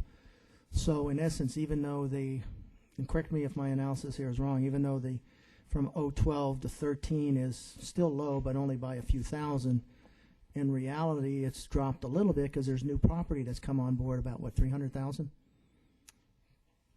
Is that a close estimate there? Excuse me? Yes. Yes. So in essence, even with your estimate where you show the property tax going up a little bit, somebody's is going down. Correct. If we're And, collecting less from the businesses that we had or properties we had on the year before, then somebody's got to be going down. So. Right, Madam Mayor and City Council, yes. The slide that I have is indicative of a median price house, but across the city, you will have some going up, valuation, some going right, down. of residents going down, and their taxes could go down. Any other questions?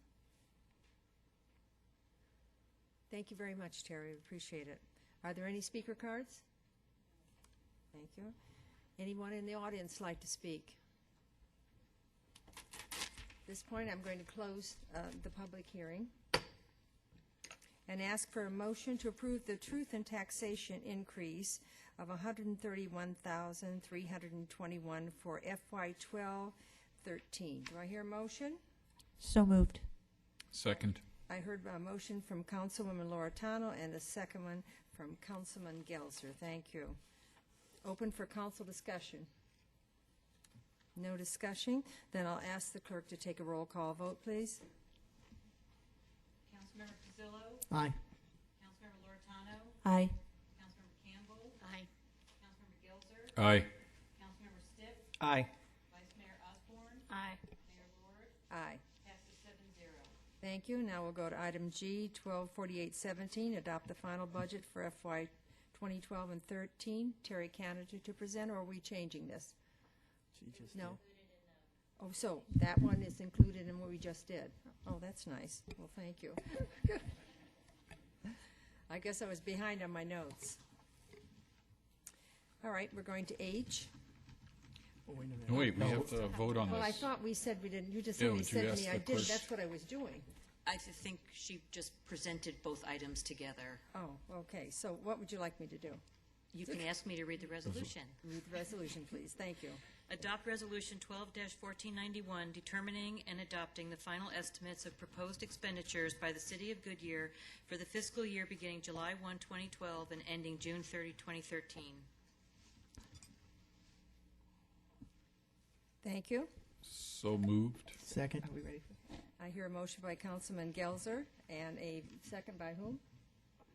Councilman Pizzillo. Open for council discussion. Roll call vote, please. Councilmember Loretano? Aye. Councilmember Campbell? Aye. Councilmember Gelser? Aye. Councilmember Stipp? Aye. Vice Mayor Osborne? Aye. Councilmember Pizzillo? Aye. Mayor Lord? Aye. Passes 7-0. Fine. Let's go to H. 124812, ordinance proposing a 0.25% decrease in the food for home consumption sales tax rate for the City of Goodyear. Terry Canada to present. Okay, this is the last time I'll be up here tonight. I'm going to make this very brief. I don't even have a presentation. As part of the budget process, you will be asked to adopt the ordinance, and this is for the food for home consumption sales tax reduction of 0.25. Again, I just want to reiterate, this was part of the budget as we put it together in the revenue projections. Estimated annually, as we had discussed before, it should be right around $250,000. This will go into effect January of 2013. It is the same a year after the first reduction that we did, which went into effect 2012. So with that, I'll answer any questions that you may have on adoption of the ordinance for the tax. Thank you. Are there any speaker cards? No. Anyone in the audience like to speak? Then I'd like to ask the city clerk to read the ordinance, please, by title only.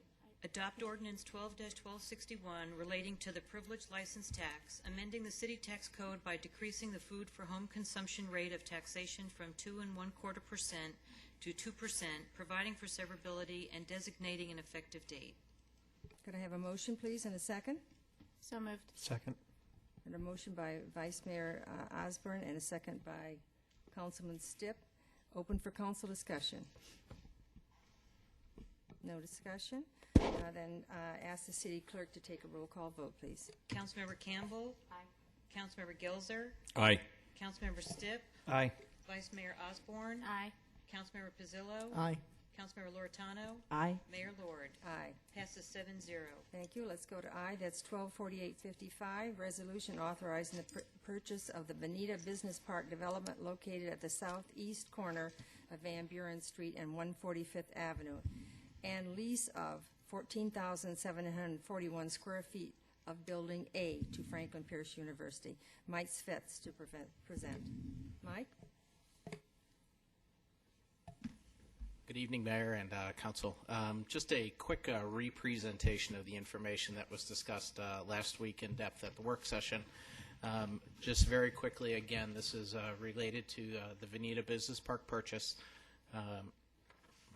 Make sure I get this going in the right direction. There we go. Just a quick overview. 11-acre complex. We're currently at it right now. As Mr. Dalkey pointed out last week, it's actually a little bit closer to Bullard than it is Van Buren, but on than Litchfield, but it is on Van Buren. 5 buildings, total square footage close to 90,000, and additionally we get 3 acres of land behind the complex. Portions of that will be for the construction of a 911 dispatch center, and the other remainder will be for parking. Just very quickly, some of the key reasons. Back in 2010, we, really brought to you extensively the consideration for the purchase of or moving forward with the City Center project. But at that time, assessed valuations dropped considerably. And because of that, we had the bonding capacity, but we did not have the ability to pay that back. So we really put the City Center project on the shelf for approximately 10 years at that time. And so, a couple of key priorities that this will help us fulfill in that interim while we continue to march towards a city center and a downtown area. One is the responsiveness to the citizen satisfaction survey. Both universities, higher education, as well as a library were number 1 and number 2 on the citizens' priority list. The Franklin Pierce opportunity gives them an opportunity not only continue their current studies, but expand to bachelor's degree programs as well as a master's degree program.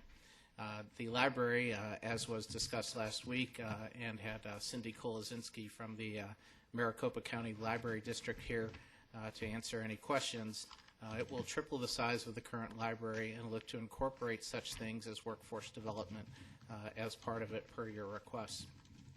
It also, as I said, gives us the ability to locate a new Telecom 911 center, and it creates a lot of synergy for public safety. Not only will we move the 911 center out of its current, shall we say, less than state-of-the-art condition, but at the same time give us something that we can grow into and expand to. Last week there were a couple of questions related to reuse. 911 center potentially gives us ability long-term to be used as a information technology data center. With the way it will be constructed, it has that possible reuse. And lastly, of course, city ownership. There is no increase to the annual payment amount associated with the purchase of the building versus the lease payments. We're currently only occupying 61% of the facility. Obviously, owning the entire facility as it exists now, plus adding 10,000 square feet, gives us the opportunity not only to create some synergy around business operations within the city, but it also gives us the ability to expand and grow, which we expect to continue to do over the next 10 years. Some of the purchase price and financing information. One thing I do want to point out, when this building was currently constructed back in 2007, the asking price was $23 million. And so the current purchase price of $12.2 million is significantly less than it was just 5 years ago. Additionally, what is not included in the purchase price and financing is the construction of the 911 dispatch center. That is a completely separate project and is funded completely through public safety impact fees. So as Mr. Dalkey had pointed out last week, you have a $12.2 million purchase price and an additional $2.55 million in TIs. Would you just repeat the original price that was offered to us? The original price that was offered to us was $23 million in 2007. How much is that? $23 million. So you said $23 million. Thank you. I said $23 million. And this purchase price, just to be sure the public hears, is $12.2 million. $12.2 million. Thank you. Correct, Mayor. After you subtract out general government impact fees, you have a amount financed to be about $9.9 million, and issuance costs associated with $240,000, bringing the total amount financed to $10.1 million. Current information related to owning it versus leasing it. We do save a little bit, but at the end of the day, this also helps to keep and stabilize our costs. Our current leases run out in 2015, 2016, so it would obviously be anticipated that our lease costs would increase at that time. So I'm going to interrupt you again. So what you're saying is that instead of just giving someone else the city's money on a lease, we're able to purchase this building and still cover the same amount of money we had been giving to that other company, and we've invested in a building that will advance in the years and is an asset one could sell if need be in the future when a city center gets built. Is that correct? Absolutely Thank correct. you. It also gives us the ability to potentially reuse the facilities in such a way that allows us to expand city services in the future, potentially related to some of the findings that you might find in a, shall we say, a Parks Master Plan. Anyway, gives us the ability to pay this off in 9.7 years and allows us to bridge that gap to a city center, city hall downtown area. So the recommendation before you tonight is for council to approve Resolution 12-1492, and this resolution authorizes 4 specific actions to be taken if your approval is given. Finalize and execute the final purchase agreement with Cornwall Corporation. Gives our finance department the ability to secure project financing. It will give us the ability to complete a variety of tenant improvement construction contracts, and I will cover that on the next slide very briefly. It also gives us the ability to execute a 10-year lease with Franklin Pierce University. And lastly, our next steps, if approved, these are the tenant improvements and new construction that will take place. We have temporary space for Franklin Pierce to accommodate their growing program in Veneta C that is expected to be finished in time for their fall semester of September of 2012. It is to note that this building is very much finished out. It will need minor tenant improvements, and the tenant improvements that we intend to make will very much be reused when the fire administration gets relocated to that facility next spring. So those TIs being put into temporary space for Franklin Pierce will be reused and not go to waste. Development Service Department space improvements, that is in the current planning and zoning, community development, engineering. We are including economic development in that, as well as building and life safety. And that will make up the Development Services Department and also still house the Engineering Department. That's expected to be completed in October of 2012. Franklin Pierce University, the long-term lease expected to be completed. Those TIs expect to be completed in January of 2013. I mentioned the Fire and Police Administration. We will not be able to act on that until such a time as Franklin Pierce vacates the space in Veneta C, which is their temporary space. At that time, we'll have a couple of corresponding moves. Franklin Pierce goes to their long-term space. Fire will go to the temporary space that Franklin Pierce will occupy in September, and then Police Administration will expand to incorporate or take up all of Veneta E. That's expected to be completed in March, maybe April of 2013. The library relocation, a drop-dead date of May of 2013. And new construction center, new construction for the 911 Telecom Dispatch Center will be completed by September of 2013. So I think what this highlights is there's going to be a lot of construction going on, and all of these are going to be handled as individual projects just simply because of the different needs associated with it. We'll incorporate wayfinding and signage as part of these packages, but obviously that will not be completed until such a time as the new construction on the 911 Dispatch Center is completed about a year, 15 months from now. Any questions? Well, we'll just first of all see if there are any speaker cards. No. Would anybody in the audience like to speak?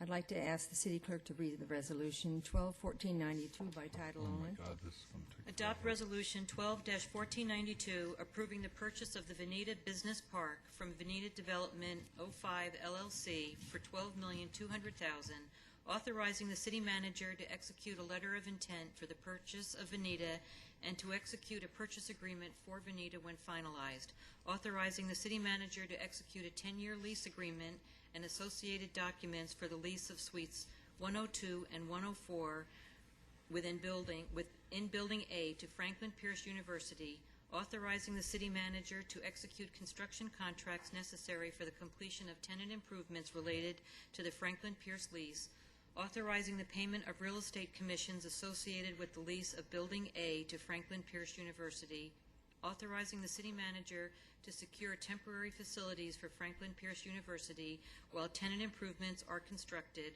authorizing the city manager and finance director to secure financing for the purchase of the Veneta complex, subject to final city council approval, authorizing the city attorney to make non-substantive changes to the letter of intent, lease agreement,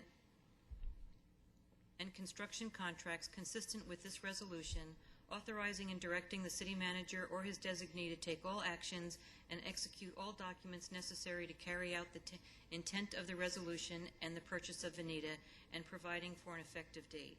Thank you. Could I hear a motion, please? So moved. Second? Second. I heard a motion by Councilman Stiff and a second by Councilman Loretano. Open for council discussion. We'll start down here. Councilman Gelser? I have one question for our attorney, and then I have some finance questions. So, Mike, if you want to take them, that's fine, but you might want to check to Larry on those. On Exhibit B, in, I think it's the second, or the term sheet for that basically titled Don Bennett and Associates, and it's a term sheet on lease agreement that we're going to be abiding by. There's an expansion right that Franklin Pierce has. Could you elaborate, and does the expansion right move into any of the library space that we're going to be utilizing, and how are we going to deal with that if so? Madam Mayor, members of the council, that term sheet was executed before we moved forward with consideration of the purchase of the complex. We've had good conversations with Franklin Pierce about making sure that we could get them into Building A in the time frame roughly that they wanted to get into Building A, although that's going to slide from September to January as discussed this evening. As you've highlighted, under the term sheet, there was an option, or I think it's a right of first refusal is how it's entitled, to the if you look at the building, you have the frontage on Van Buren. That's what Franklin Pierce is actually leasing. That's the 14,000 square feet, or almost 15,000. There's an additional 6,000 square feet. That's kind of the L that comes down to the south. That's what was envisioned to be the right of first refusal property under that term sheet. When we opened discussions with Franklin Pierce back when we started serious discussions on purchasing the Veneta complex, one of the first things we told them that if we were to honor the lease, they're going to have to give up that option. And they understand that. We are going to work with them on potential cross-programming opportunities with the library, which they're appreciative of and think that there's a benefit to their students with having that. But that's a long answer to say that's going to go away. So you will get some kind of memorandum of understanding, or it'll be worked into the final lease It'll be the agreement? final lease. Okay, thank you. Next questions are finance.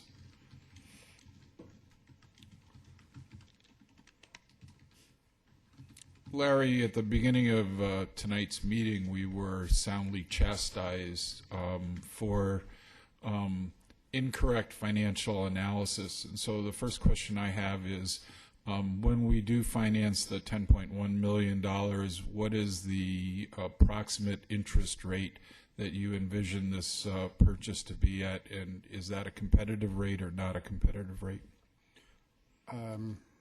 Mayor, Lord, Councilmember Gelser, the estimates that we have used all along in this analysis have been 4%.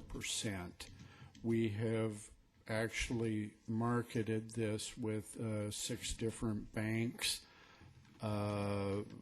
met with 2 of them, one as recently as Friday, and I'm very comfortable that the final rates will be lower than that. We've been hearing it's very complex to answer because of the cancer treatment centers being a for-profit entity. It changes the whole dynamics of our financing. But with that having been said, I'd be shocked if we got an effective rate higher than 3.5% on the whole property, and I think it'll be lower than that. Larry, does the city have a cost of capital that we utilize on doing financial analysis? Have we ever had that as a public entity? That basically refers to a hurdle rate that industry uses to look at a project and see whether it makes financial sense for them to invest in that project versus to pass on the project. So my question is, do we have such a policy? And if so, what is it? We really don't. We look at the cost of capital in light of what it actually costs us on a case-by-case basis. And the reason for that, as you compare to private sector investment, our reasons for an investment are not always financially motivated. I'll use as an example the library that's a part of this purchase. That by itself as a business reason wouldn't be something that you would spend additional capital on to develop a rate of return. So how do you measure that cost against that new program? Mm-hmm. Now, you still have to weigh the cost against, is it worth it to add the library space? And I think all of you commented, or several of you commented on that at the last time. So we use the cost of capital in our context is what is available at that point in time and the method of financing.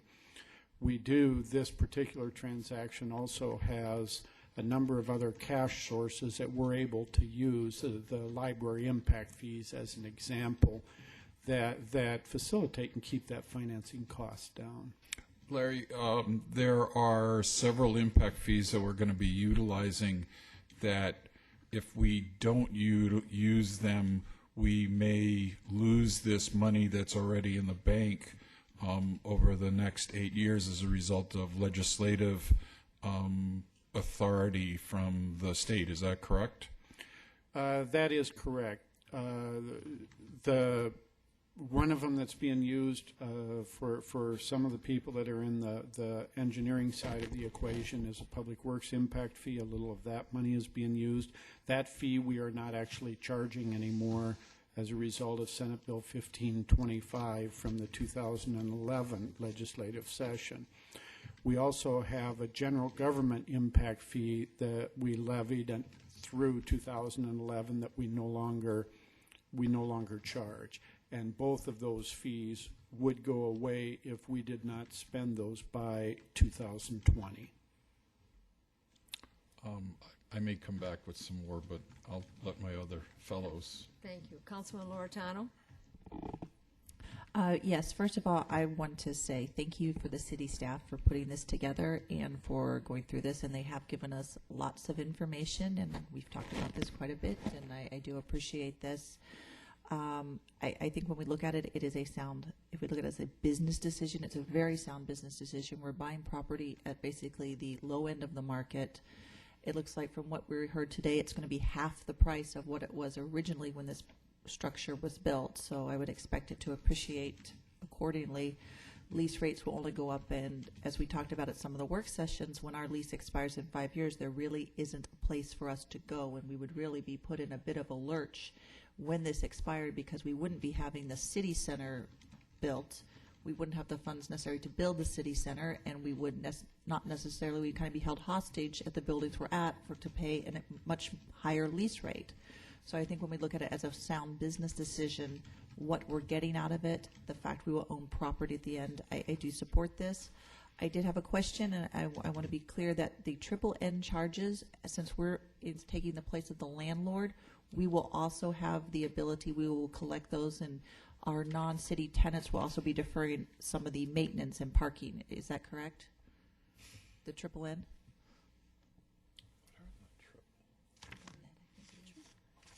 It says for the common area taxes. Oh, good. Here comes all of our answers. Mayor and Council Member Latarian. That's okay. It's late. Sorry, I am very tired tonight. No one gets my name right. That's all right. The answer to that question is yes. We will continue their leases. The lease for CTCA as is does include the triple net, so we will continue to collect that as part of their lease payments. The proposal with Franklin Pierce also is set up as a triple net, so we'll be able again to continue to collect at least portions of the utilities, the landscaping, that type of stuff. It may be we need to work with them a little bit on some other issues, but those items are absolutely in there. And as far as some deferred maintenance, we will need to discuss that as part of the lease negotiations. And then I have one other quick question for you, actually, just to be quite clear that, for example, the rates and the rent, there is basically a set rate all the way 2 months, 108, where it starts at $12 per square foot, and in months 97 to 180, I guess if they continue to renew, it's already set to going up to $20 per square foot. Is that? We're talking about Franklin Pierce? Yeah. Okay. Yes, their rates are set all the way through year 10. Okay. I just wanted to point that out, that there is an escalation, that it goes up. Absolutely. And so the city isn't locking them in to a low rate. We will actually looking at market rates, and we will be competitive. Absolutely. Okay. Thank you very much. And thank you, City Manager, for this. Vice Mayor Osborne. I've pretty much asked my questions and really given my statements, I think, for the citizens of Goodyear. This is money that will be well spent, because it's really not money that's going to be thrown away. It's going to something that's tangible. And as a citizen, I'd like to know that my money is going to something tangible. I also believe that this answers some questions and some issues that we weren't quite sure how we were going to handle. The library, higher education, the 911 center, which really hasn't a whole lot been discussed, but from what I understand, that this location actually is more preferable than the previous location, and so that solves that issue also. And I'm happy that, you know, it's not the vision that we had that the city center someday will be, but you know what, for now and for the things that we have in front of us, this really is a good option. I know that I did bring up at our work session regarding our financial policies and how this deviates from it, but you know what, at the same hand, that policy didn't really align with what we were giving away in lease payments. So I think that this still does make sense, and I will be in favor of it. Thank you. Thank you. Councilman Stipp? I think this is going to go to Mr. Dahlke. We have 3 years left on our current lease. Is that correct? Mayor, Councilmember Stipp, we actually go to May 2016 for 2 of the buildings, and then the other one is about a year after that. Okay, so but yes, 3 to 4 years. So we're 4 years. So we're essentially, Or, excuse me, 4 to 5 years. So we're extending, quote unquote, our payments for, or I'm sorry, 5 to 6 additional years for us to own the buildings. I mean, it's a pretty simple question. I mean, correct? Yes, the lease is staggered, and I just want to make sure that it's 2015 May for, Linda, if you can come up and clarify that so we have this accurate.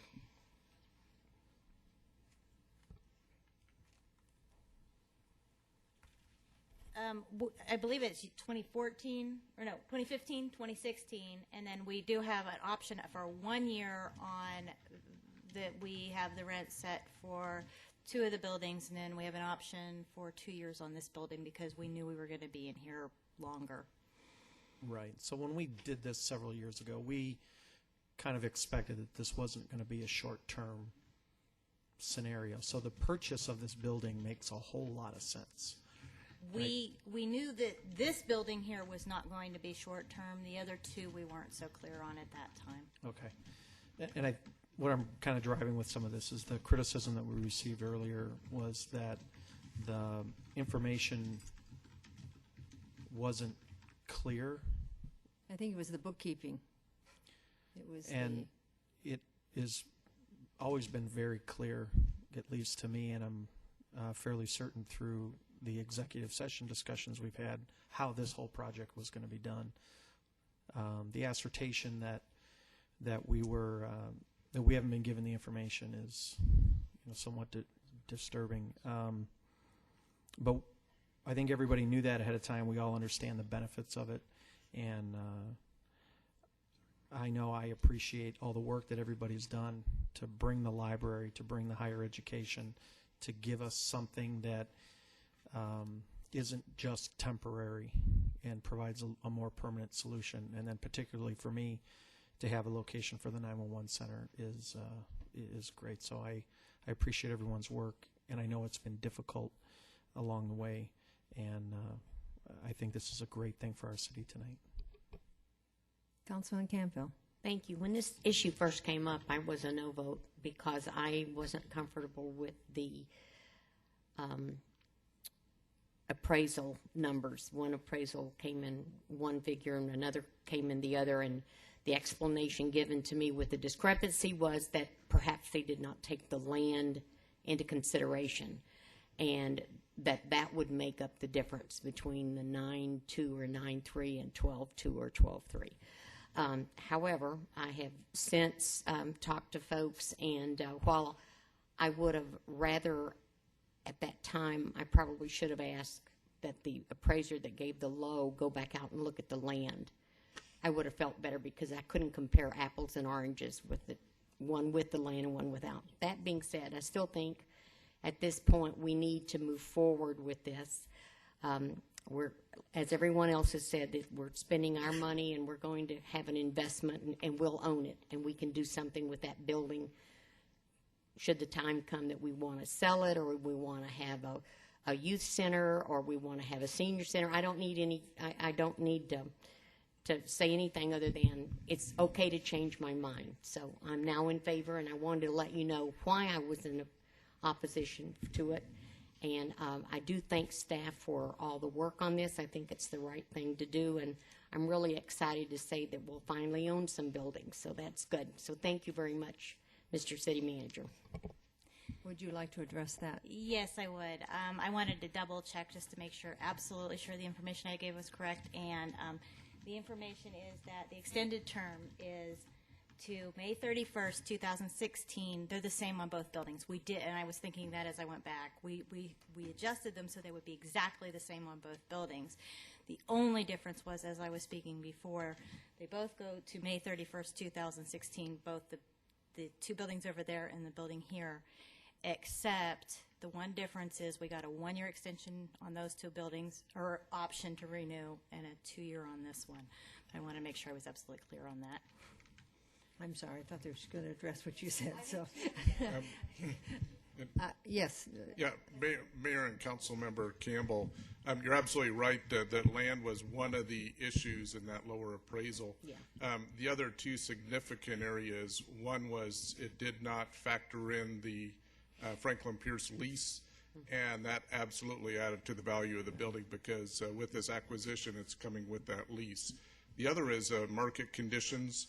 One appraisal, the first one was done earlier, and we, in our review of it, did not compare with current market conditions. So those are really the three primary reasons in the differentiation between the $9.2 million appraisal and the $12.8 million appraisal.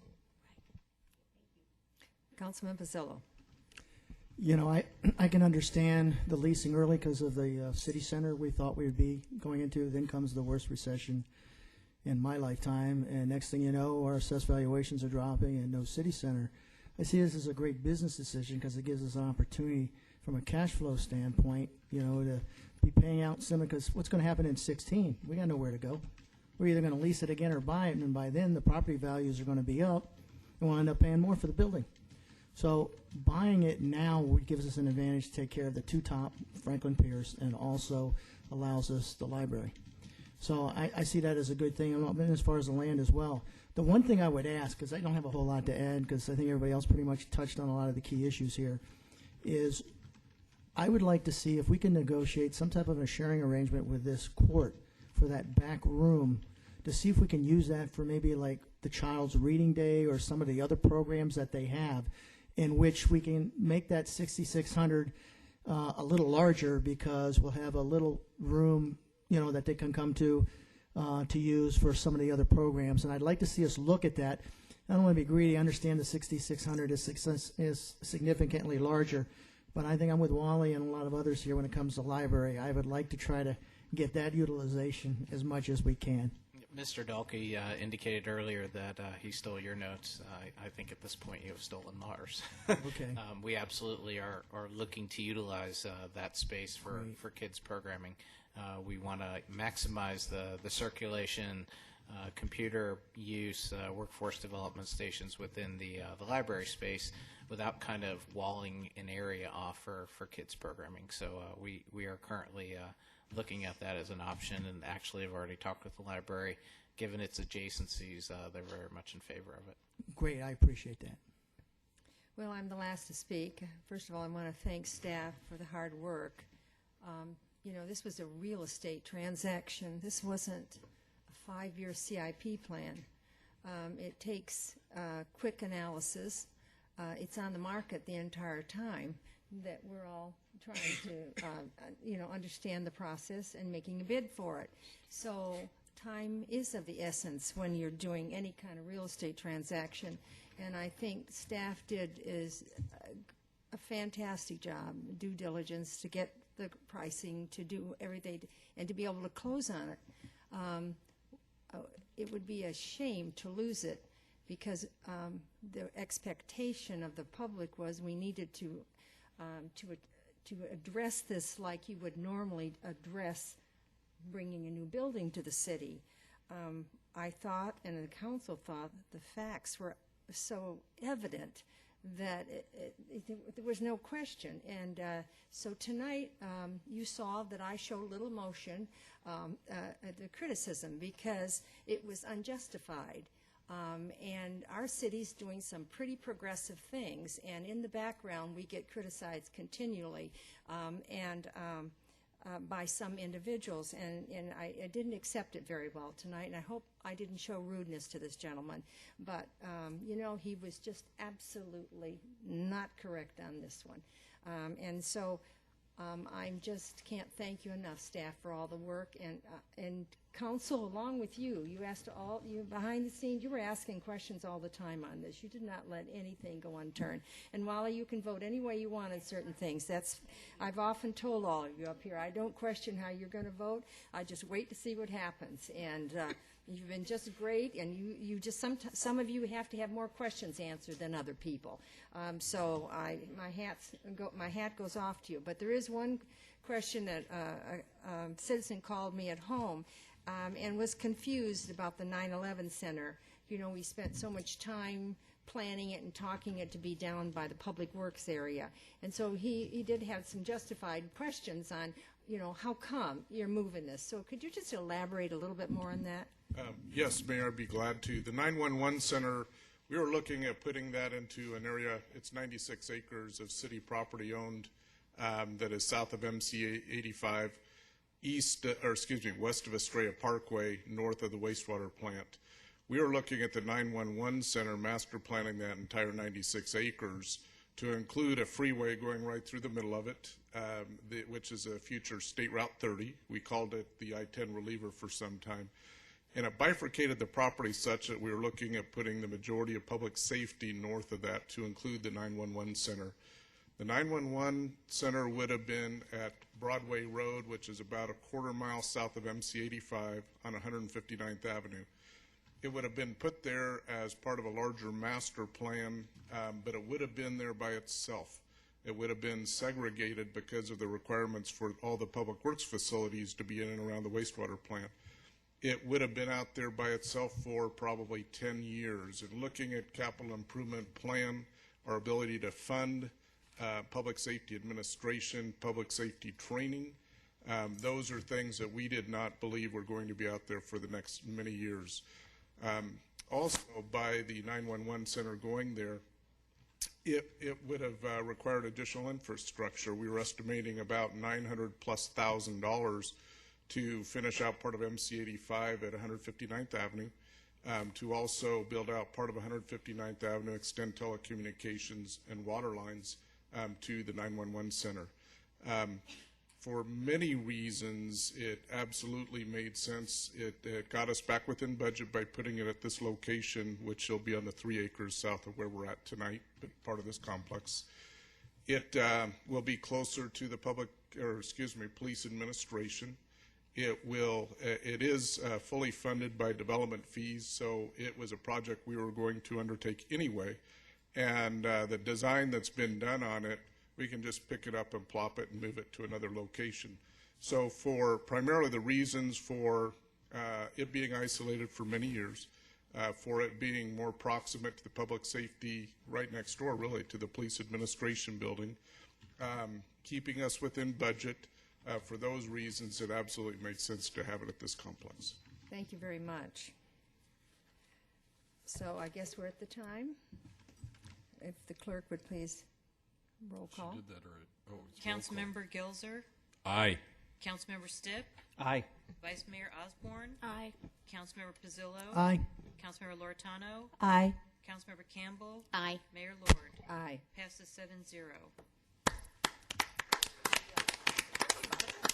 Good job. Thank you very much. And now we're going to information items. And Councilman Gelser, that's okay to hesitate. I make errors from time to time, and I appreciate all the help I can get up here. So thank you. I'm with the government. I'm here to help. Okay, so does council have any comments on their activities or reports? Councilman Loretano. Well, a lot of us I know went to the chamber dinner, and then the other thing that I wanted to bring out is I went to the MAG Regional Domestic Violence Council, and what really hit me is this is something I've attended on and off for almost a decade, is that with all the budget cuts and all the cuts at the legislature, a lot of the issues that they're talking about now and programs they're trying to reintroduce had originally been introduced in the 1990s. And it's just kind of sad when you see the budget cuts to some of the social services and some of the shelters and some of the people in need that have occurred, that we're basically back to early 1990 levels of service in some of these areas. So that was really striking. But I do have to say they're all, people are continuing to try to make an effort and make a difference. So, Thank you. No, you good. Go ahead. Just no. You say I'm last, so I'll just take. Okay. Saturday night, all of us attended the Southwest Chamber Awards dinner, and it was a lovely evening, and it was fun to visit with other council members from neighboring cities, and I just wanted to thank the chamber for an excellent evening and at the Wigwam. Any other one? Councilman Pizzillo?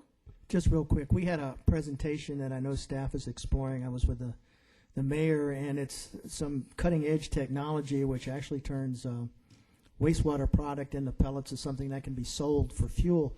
So we actually take wastewater and we actually have a revenue source out of it. So they're doing some exploration right now. I had another way of explaining it, but I won't explain it here on the dais. Please don't. But I'm hoping that kind of ends up being a potential revenue source for us in the future. I'm looking forward to getting a report back from staff on what their thoughts are on that issue. So thank you. Anyone else? Well, I guess my turn. I sort of want to, did you have time, any of you, to see this report that we sent out to you on your activities? Okay, I guess I'm looking for what I asked our assistant to do is to kind of capsulize the events you are during the week, and so that you can take advantage of learning what you weren't there to listen to the presentations. And so I thought we needed that kind of information so that you knew what everybody was doing, what their committees were doing, the decisions they were making. So if this is acceptable to you, we're going to continue this.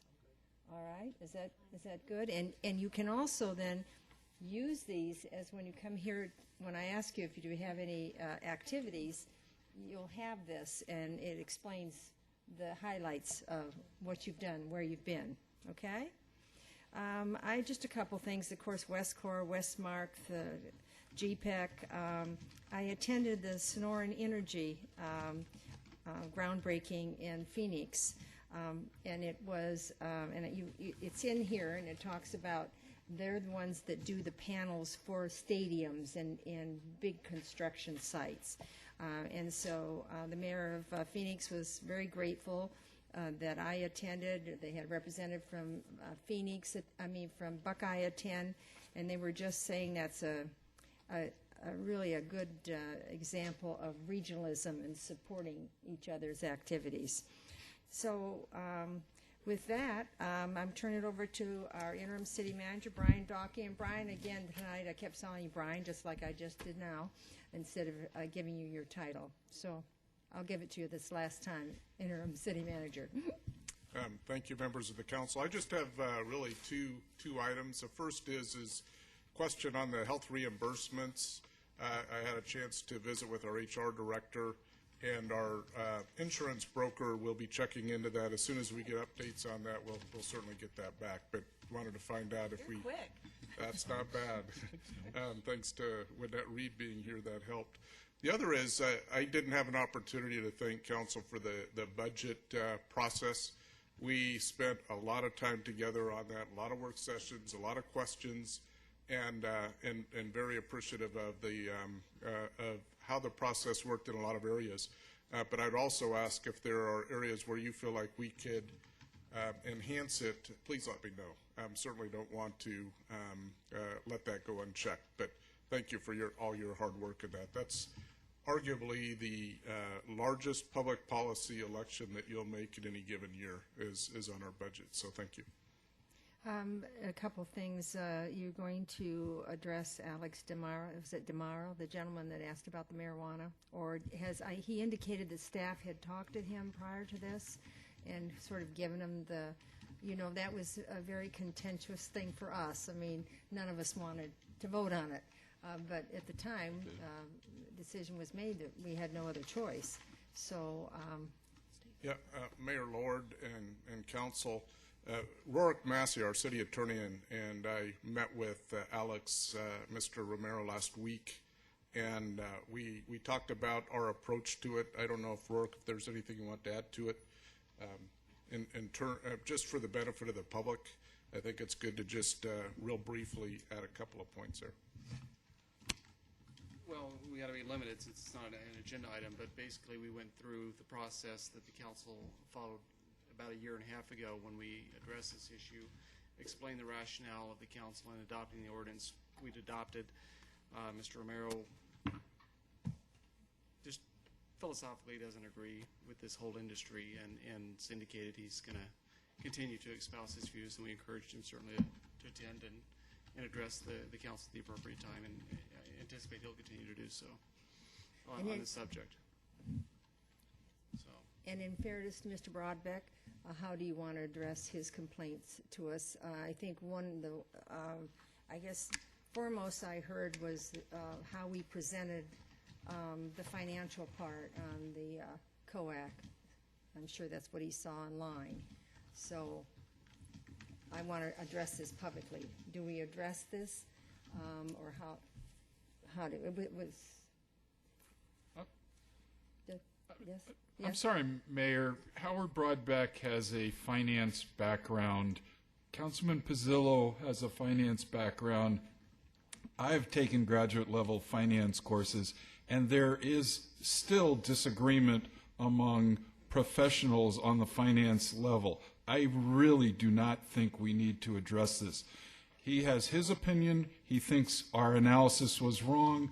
7 of us stood up here and said, we think the analysis that staff did was correct.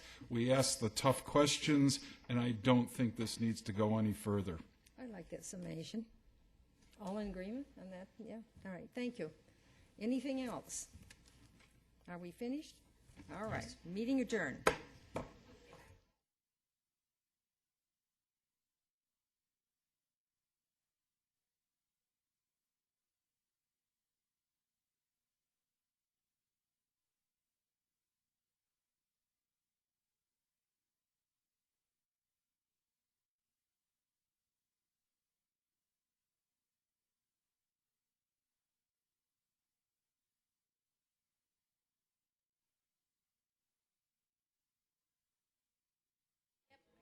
Oh, This is